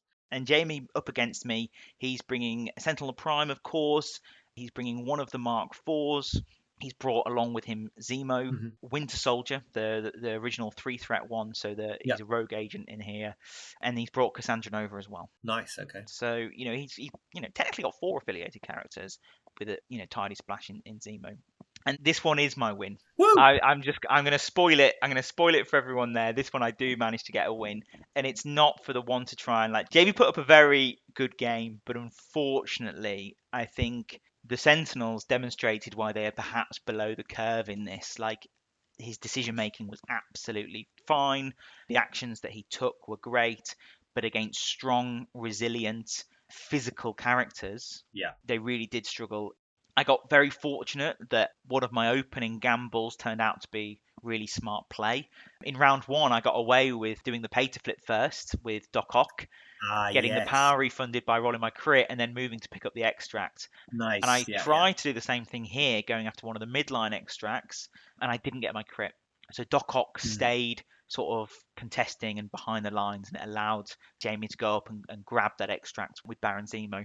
Turns out it was great for me because I was able to then bring Hulk into that fight, and there was Zemo and Winter Soldier, and between the Hulk was able to essentially smash them up and deal with both of them. Whereas if we talked about this, if Doc Ock had been on the center line, Winter Soldier would have been able to just move once, flip the point, and then shoot Doc Ock, and put me in a much more difficult position to losing Doc Ock and the extract round 2. Whereas the opposite happened. I was able to then be more aggressive to him in turn 2, take that extract back off of him, flip the point, and get out of there. That helped me a lot. Logan enjoyed doing his beam attack into these Sentinels, particularly if he had no mates around him.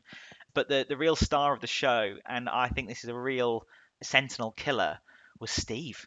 His spender, which I think a lot of people think is fairly useless. The Brooklyn Brawler. Well, it's 5 dice base, but it adds dice equal to the size of the target. Oh. So he was getting 10 dice attacks with his spender into the sentinels.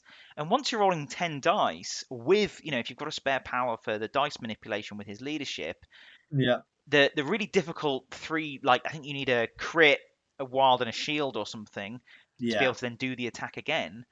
That was coming off. That was happening. Yeah. And Yeah. he would just punch a sentinel would go down. Punch Sentinel Prime would go down. Like Yeah. he was just Ouch. yeah. And then he's been fighting them, knocking about, giving the Hulk time to come across, and yeah, I was just able to sort of control and beat down on the Sentinels, and there was a lot of good play from Jamie, and he was able to keep the score pretty respectable. It ended 18-13.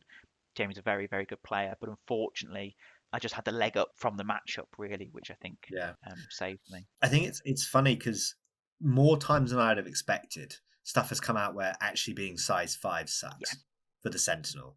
Yeah. There's certain things in the game like that which just crop up, and actually, they're difficult to displace, but that's basically all they've got going for them. Like they don't have huge amount else, and so I think part of the issue is as well, like you say, there's very few characters that can displace them, but the ones that can, it's hugely punishing for the Sentinels in themselves. Yeah. If you do have a character that can throw size 5, and then they throw one Sentinel into the other, physical defense is their worst defense. Yeah. So they're like dominoes. And they got 6 damage coming in. Yeah. And they just go tumbling. Similarly, they're really immobile. Even their friendly characters can't move them around. It has to be a place. It can't be an advance. That's a real shame. That's something I'd like to see changed, because Jamie's talked a lot about, like some Silver Sable, which could be really cool with some tech there, and so unfortunately, and they were moving around the board together, they were often in positions where I could take advantage of either those ricochet type triggers or beams, and it was I had a good day. Yeah.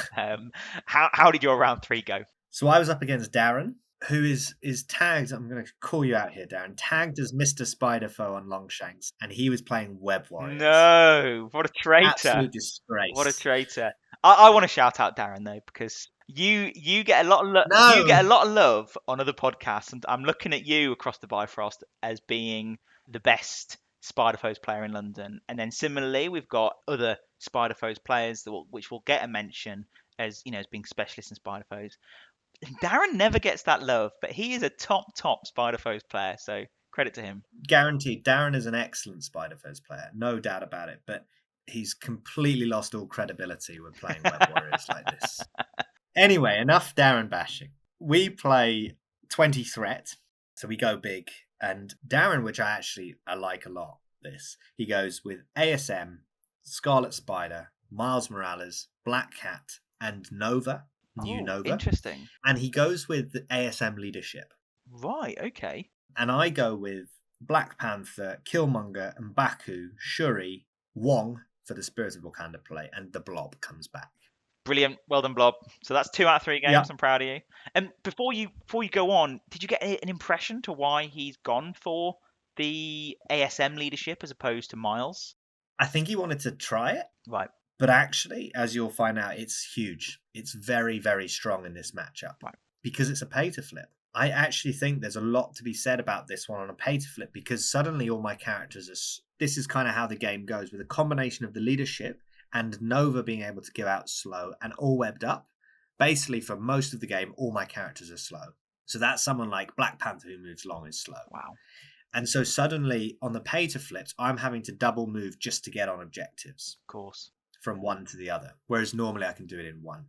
And so my nice round 1 play is my Spirit of Wakanda. I then go with Black Panther, and Black Panther with Spirit is able to move, pounce to pick up their scroll, move long to the back left and flip the point, and he gets the power refunded. And of course. So Black Panther's able to steal and flip a point and still have 1 power left. And I was thinking to myself, I've nailed that, until I realised that M'Baku was out of range of double moving medium to pick up one of the side extracts. Oh no, because everyone's bunched up for the old Spirit of Wakanda play. So it meant that Darren still got a 3-1 extract lead. Wow, because he was able to use his mobility. Because he stole with Black Cat. So that was a bit disappointing. But that was my big play, and really there was decent amount of attrition. Nova's very, very strong. I like the kit. One big dice attack is very nice for webs. But yeah, it kind of ended up being dominated by the fact that Darren was just much quicker around the objectives than I was, just because of the slow. Of course. There wasn't a huge amount to talk about kind of individual plays, because so much of it was like, I'll do a big play, but it's not actually scoring me any objectives because I then can't get onto Can't it. get flip. So the game ends up 19-12 to Darren. So I think I've done reasonably well to keep the score. It's not a disgraceful result. Considering, yeah, you don't have the extracts, you don't have the tech to steal them, so you've got to fight them.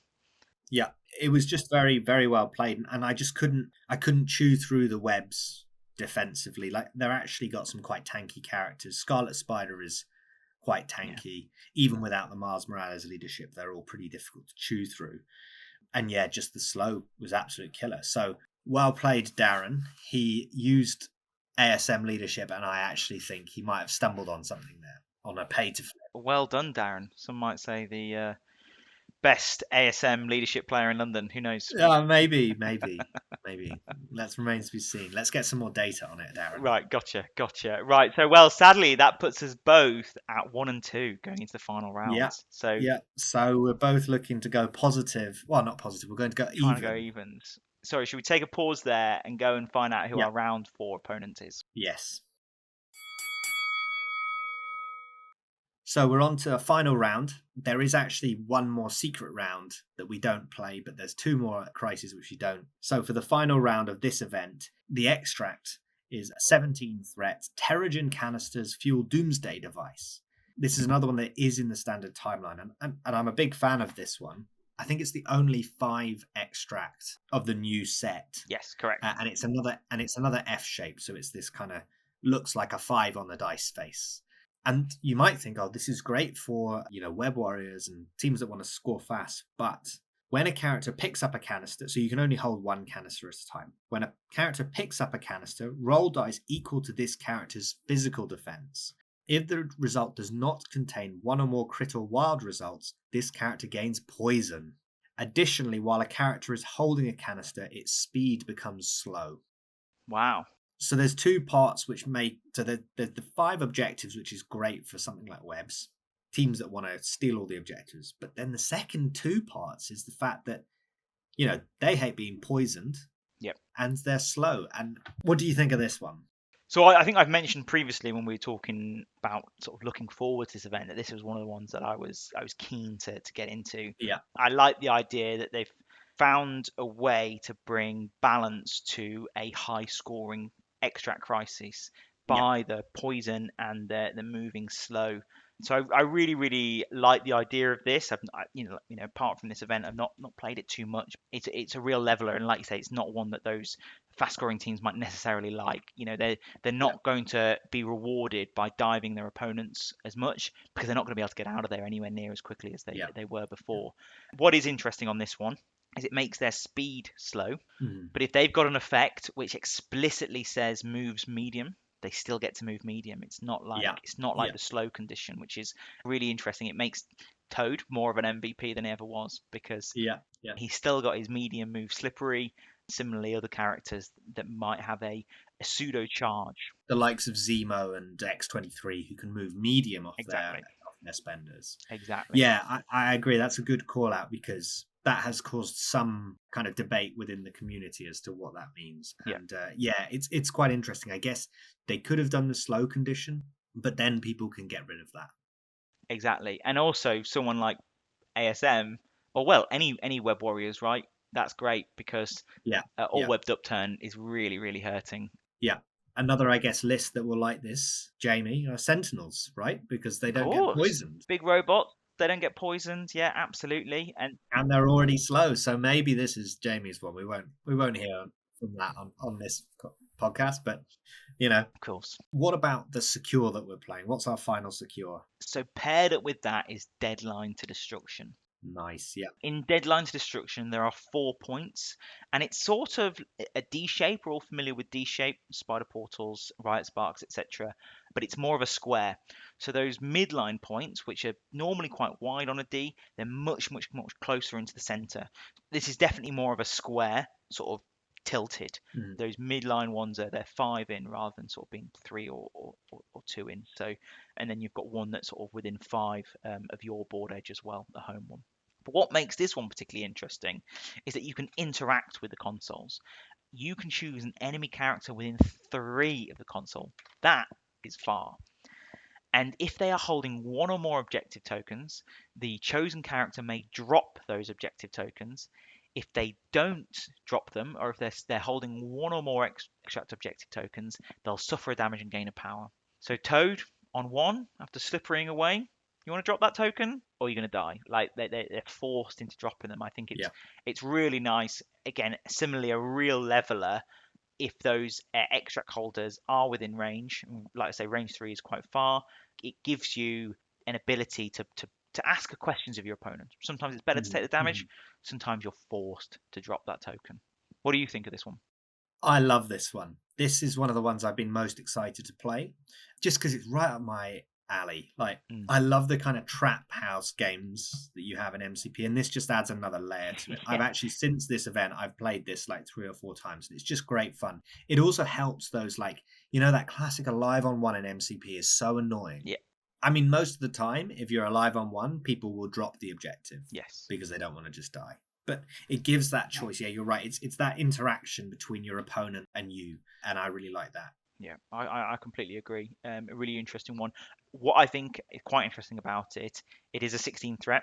So now 15 threat no longer exists in the game, or at least in the standard format. This is the lowest threat level as well. So you're looking at taller teams probably coming along to this one. Yeah. And there's only 2 16 threats in the game now, this and Marefisk. Of course. So it suddenly means that 16 is going to be quite rare. So taking this, you might catch your opponent off. Absolutely. Well, so it's 4th round. Archie, you're 1 and 2. When you get to the table, who do you see opposite you? Well, we have ourselves Cable's Conquests first, because it is Curtis that I see across the table. It's Cable's Conquests off. Wow, this is truly a decider, and great for the little game that we've been playing, where we've both spun the wheel, that's chosen our affiliation, and then we've both given each other a character. Yeah. Not only is it testing, our ability, who might be the better player, but also it's really testing what we've learned from those new affiliations that we're playing, and also who's been the most cruel with the characters that they've handed their opponent. So really good. We basically knew 7 threat of each other's team before we started. Yeah, because we'd sort of made a gentleman's agreement, hadn't we? That obviously our lead has to come, but also the chosen character had to come along as well. So there was only 9 threat then to sort of play around with. Well, 10. I think we went 17 in the end. Oh, did we go 17? Of course. Oh. Yeah. And also, I should say that this, I think, is one of our first competitive games against each other as an event. I don't think we've ever played, and we've played a few different game systems. Yep. I think we might have played once competitively against each other, which is kind of insane given how many events we go to together. Yeah, definitely. And then particularly with MCP, we really ramped up the amount of events we were going to together. Yeah. And we've never faced each other. I'll be honest there. It's probably because you're on the higher tables and I'm on the lower tables. Well, the Mutant Weekender would say something different. That's true. That's true. We were always getting opposite scores then, so that's how we that was the problem. Dodging each other then. But no, really pleased to finally get a competitive game against you. Yes. So I'll tell you my 17th threat, and then I'll let you tell yours. Great. And you can kind of tell me why. So I've basically gone with pretty much the same stuff over the 4 games: Black Panther, Killmonger, M'Baku, the Blob, of course, good, and Wong, to have another spirit go this time against you. So you went quite wide, didn't you? Which was, I thought, quite surprising. Yeah. Wong being in there sort of is signposting to me. You've got a spirit turn lined up. Yeah. What about you? To match that, I have gone with Steve, of course, and Doc Ock. He's, I can be proud to say he's come to all 4 of my games. So my Blob came 3 times, so I'm doing okay, but you've outshone me on that. So that's 7 threat. Yeah. I then brought along the Hulk. Yeah. It takes me up to 13, and then I brought Vision. So I've gone a lot taller than you. You're 4. Yes. And my thought process here is that there are 4 secures, so only need 4 there. I know there are 5 extracts, but I had no plan to dive yours. I know how fighty Wakanda can be. Yeah. I don't have the characters who could reliably safe grab. Yeah. So there's no way that I'm going to go behind enemy lines to grab yours. So I felt like I was always in a position where I was only going to be holding 2 or 3 anyway. So therefore, Yeah. to me, 4 characters was sufficient. And the Hulk and Vision, both immune to poison. Yeah, so I do my spirit play first. I think I've one priority for this one. So I do my spirit play first, which gives you basically an opportunity to grab the middle. Yep. And I think you do. Yes. I think you go with Hulk, right? I do. It's a very controversial play because people like to go with him late to move the board around. But I'm thinking, right, well, that middle then is a safe grab for me because you've done your spirit. It's fair game for me, and he can move Gamma Leap and then move himself back or the other way around. Yeah, I don't think you can gamma leave. I think you walk, pick it up. Oh, I Avengers Assemble, don't I? You Avengers Assemble. Avengers Assemble. A really, really early play from Avengers Assemble. Because there's the other extracts on the table as well, it stops me from maybe moving any of my other characters at the table. But I think it might have been an option to be a bit more threatening and use that Avengers Assemble to maybe bring Vision and Captain America up the table, knowing that they might have been able to refund that power with attacks that they make. But I didn't. I'm not bold enough. I'm not brave enough. I know a powerful turn is potentially coming. You've got charges online. You've got pounces online. Yeah. I get the Hulk out of there. I'll be honest, when you burnt Avengers Assemble for that, I was pretty pleased because that is such a huge card that hangs over you for a lot of the game. I know lots of people use it early, but yeah, I was pretty pleased to see that. I think the other part of me was often Avengers Assemble is great for you to get it back on secure. So once your opponent has done all of their shenanigans, the end of the round, you go with your character and then you do Avengers Assemble and you just get everyone back to where they were and undo all of your opponent's work. But with this one being a pay to flip, I felt like I was going to get less value from that. Yeah, fair. It wasn't a pay to flip. It's not a pay to flip. Oh my goodness! Well, you can see why. You can see potentially. You can. I'm foreshadowing the result here because of all the bad decisions I'm making. And I think round 1 basically goes where we alternate, and I can go with Blob early and stick him on the objective. Yep. I don't think I pick anything up with him, and it basically means then I'm able to react to everything you do because the Blob's just sat there, and I've always got last activation on round 1. And I think actually I end up doing quite a lot of damage because of the spirit play. I think I get a good pounce into Vision, who's only rolling 2 or something at this stage. And I think I get a charge with Killmonger into Doc Ock, maybe. Yep, Doc Ock has gone to compete with Blob on that side. I think Blob was able to short move to pick up a canister and then move onto the point, I think. Yeah. Weirdly, annoyingly, Vision is quite good against Black Panther because he doesn't get pushed. Yep. But the pounce was also not very good for him. So it's kind of swings and roundabouts. Yep. It ends up being kind of on the left, it's Vision versus Black Panther. And on the right, it's everyone else, apart from Hulk, who's sat at the back. Yeah. I think for the second time today, my opponent's Vision whiffs. Yeah, top. I think it's my first activation in round 2 because I want to sort of deal with Black Panther, who's, I think Vision has got 1 health left at this point. Like Black Panther with his pounce and then even a single attack has done the business. And I'm like, well, if I can just get rid of Black Panther's activation, deal with him, or just do as much as I can before he deals with me, because I'm quite tall as it is, so it's not like I'm losing priority. Yeah. And the double beam into both Wong, who I think blocks it all. I think Wong has cover, but apart from that, he's just rolling like standard dice.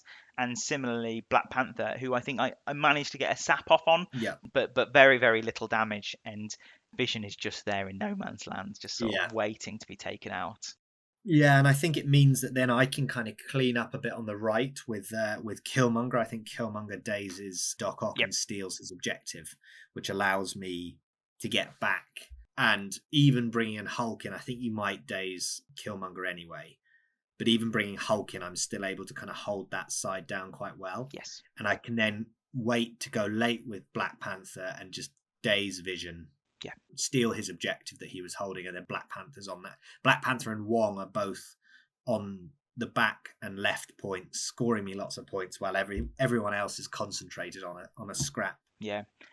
And because Hulk has to come across and try and balance the scales on that side where you've got Killmonger and Blob who have dealt with Doc Ock, it means he's moved off the back point. So I don't want 6 threat on the back point anyway. Yeah. But then it means I think Steve has to then, if he's going to score it, he has to then go on the back point, or he needs to get involved. And I think this is the option I end up going with onto that point to stop it being scored. But it's not scoring us anything. It's not like it's allowing me to catch up. Yeah. And then I'm able to go last with Killmonger and I think I just double move onto your back point, right? Yes. It's mad that you've like, it was going so well for you, and M'Baku was able to just sort of sit at the back and do nothing. Yeah, M'Baku did very little. M'Baku was my spirit guy. Yeah. Just 4 threat of great character, just totally not needed. Yeah. And this was, I was seeing this through the game, and I was like, God, this is embarrassing, isn't it? Like, I'm not giving Archie the game here that he deserves. So much so that he can just let 4 threat of brilliant character sit at the back and do nothing.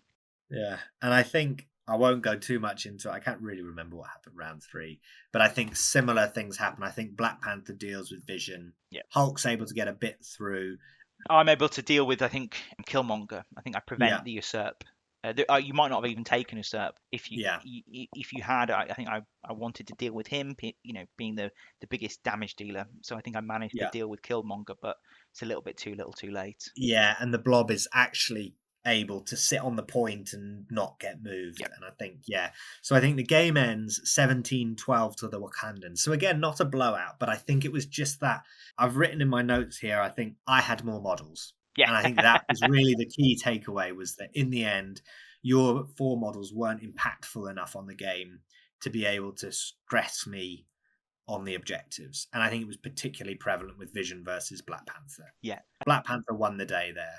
I think if the Hulk had been 2-3 threats instead, someone like Deadpool and Hawkeye would have really allowed me to rotate there a lot better. It would have also meant that Vision wouldn't have needed to have been affiliated. So that could have been Logan. Yeah, that would have been savage. Much more reliable damage output with the rerolls, plus the healing I would have got, from not being able to do the full 6 damage to Vision. If that was Wolverine, not being able to do the full 6 damage, then suddenly I'm healing that back up. Plus, he's much better against your pounce. And Deadpool and Hawkeye would have been able to sort of rotate around the table a lot better. Hulk, don't get me wrong, was fantastic. He was a 6 threat, having to almost do 8 threats worth of work. Yes. And that is just... It was just too much of a hill to climb. Yeah. Because I had 4 characters, I had to put Doc Ock in a really difficult position.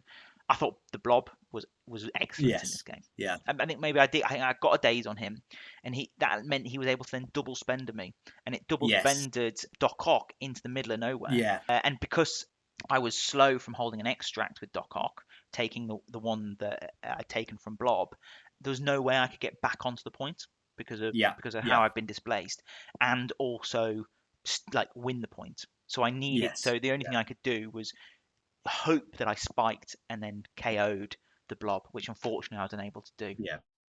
So no, it was, but it was a fun final round. It was. Of what was. It was fun. Similarly, a fun event, both with our kind of lists that we don't know anything about. So we both learned something. Absolutely. And I was pleased to have my vengeance after the disappointment of the weekender. Well, I got lots and lots of thoughts on this event and sort of what I want to take in the future. Should we stop there and go into a bit of an outro and talk about it? Let's do it. I don't mind being wrong, as long as I can correct my mistakes. So congratulations, Archie. You've managed to go 2-2 yourself, defeating me in the process and preventing me from going 2-2.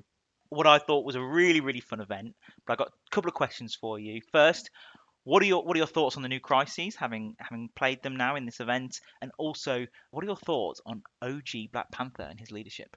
So starting with the Crises, I'm a big fan of these new Crises, I have to say. So at the end of this event, I'd now played all of them once, because I'd played the other 2 before.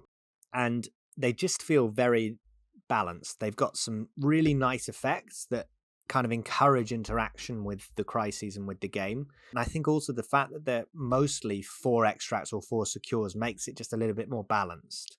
Now, we haven't seen, I'm sure people will come up with clever ways of getting themselves an advantage. But for now, I think it's really good because it encourages that classic MCP of going, 5 wide and just having a bit of a scrap. You're drawing after round 1. You're trying to get up on someone. And I think that's really, really positive. Definitely. I think I agree on the Crises. They seem really, really fair at the minute. Lots of really interesting interactions, encouraging sort of positive gameplay behaviour. And yeah, the sort of the meta landscape, it's difficult to know what to do because when we thought about the old crises, or crises that were previously in rotation, that sort of dictated then what people played, and then because what people played, that then dictated what crises people played, and there was a backwards and forwards feedback, and Yeah. I'm not sure we've had enough games in the wider community to see that.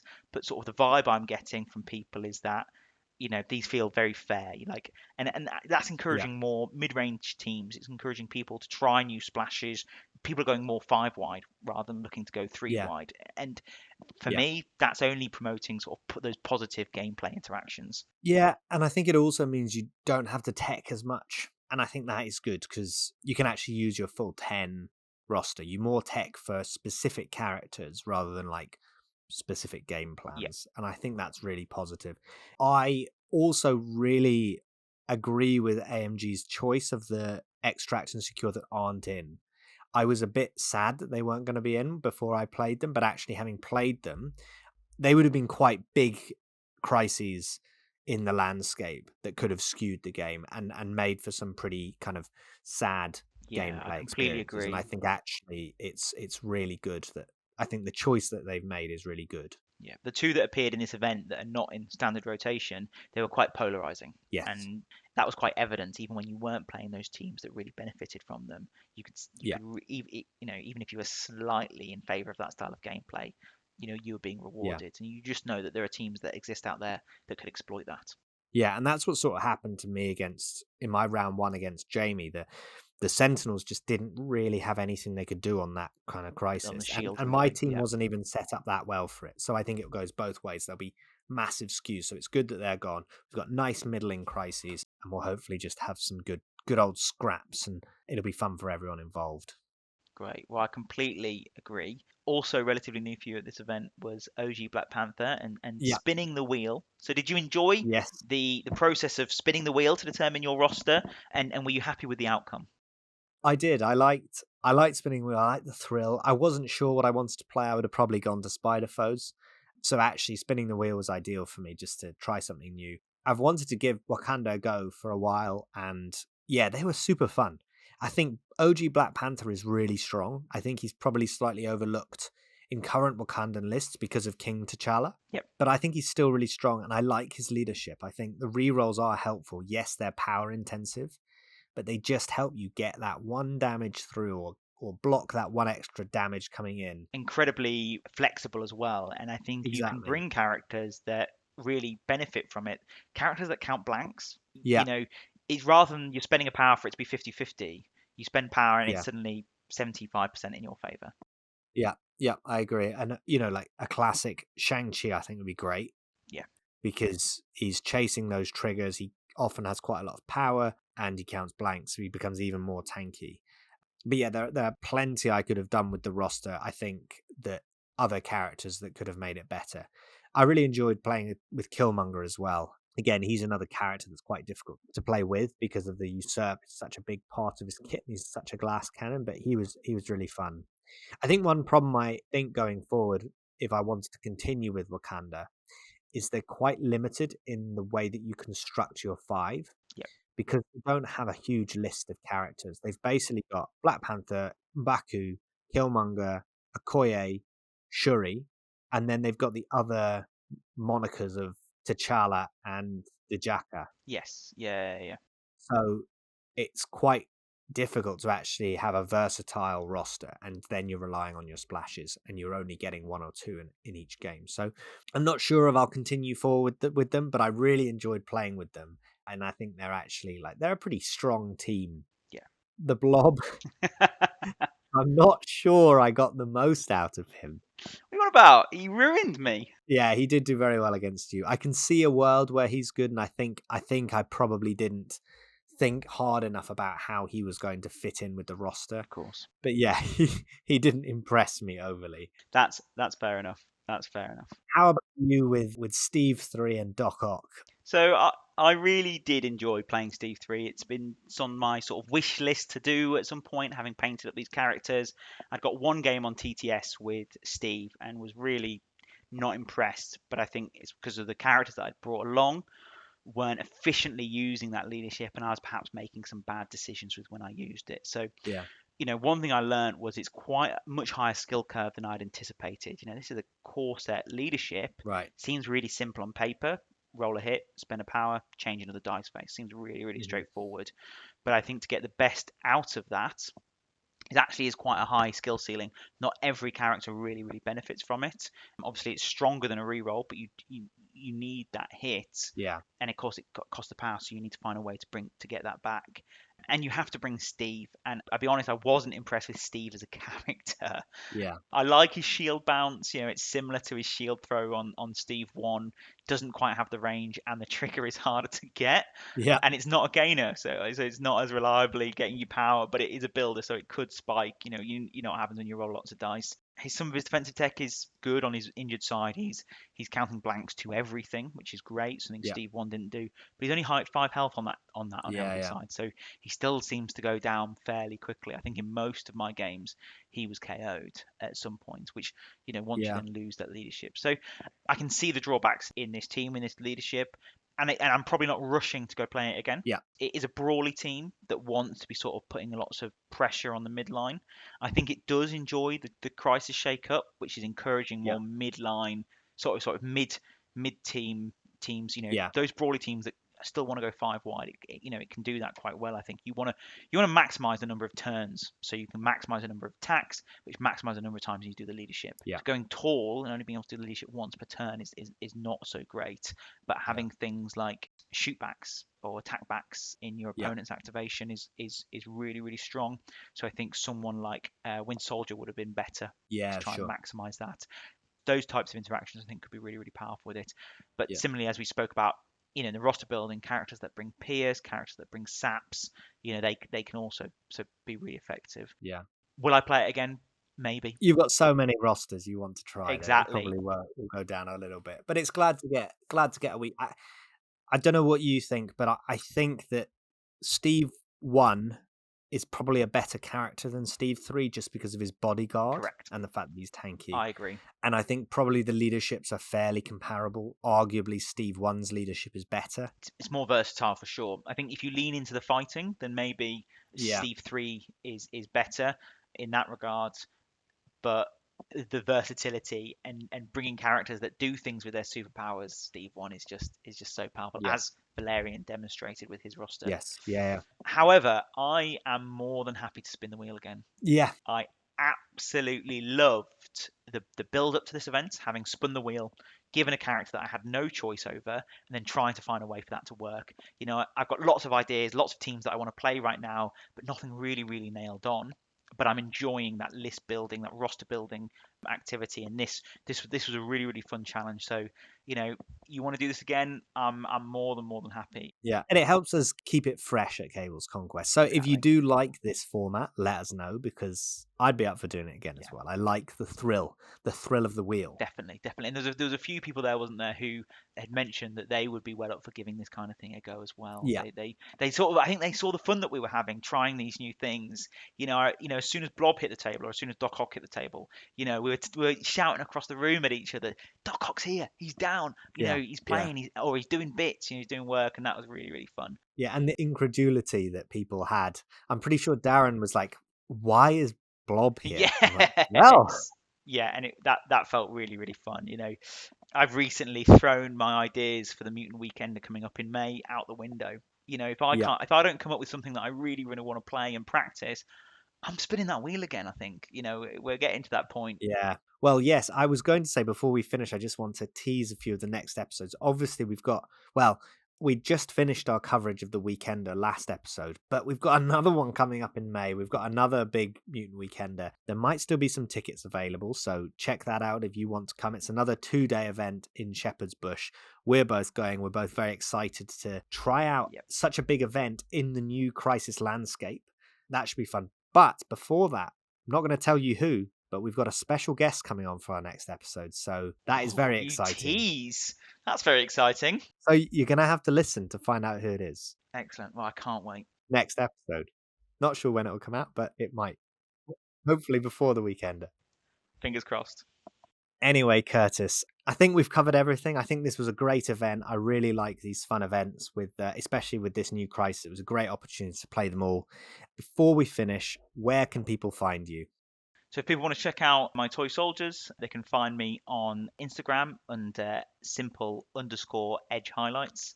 Or similarly, they can hit me up on the Discord. I'm in most of the MCP channels, but most active in the London MCP channel. I'm just Curtis H there.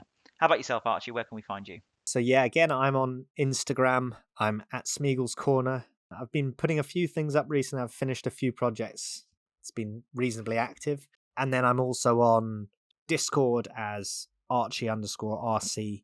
And I'm also on Longshanks as Archie Cable. So yes, hit us up. We also do have our YouTube channel that our audio whiz Louis is keeping updated for us. So check that out. Big shout out to Louis for all the work he does on the podcast. Thanks, He Louis. is the definitely the reason that hopefully our audio is nice and crisp and we sound more fluid. And yeah, so thank you all for listening. Thank you, Curtis, for being on and spinning the wheel. And until next time, keep up the conquest.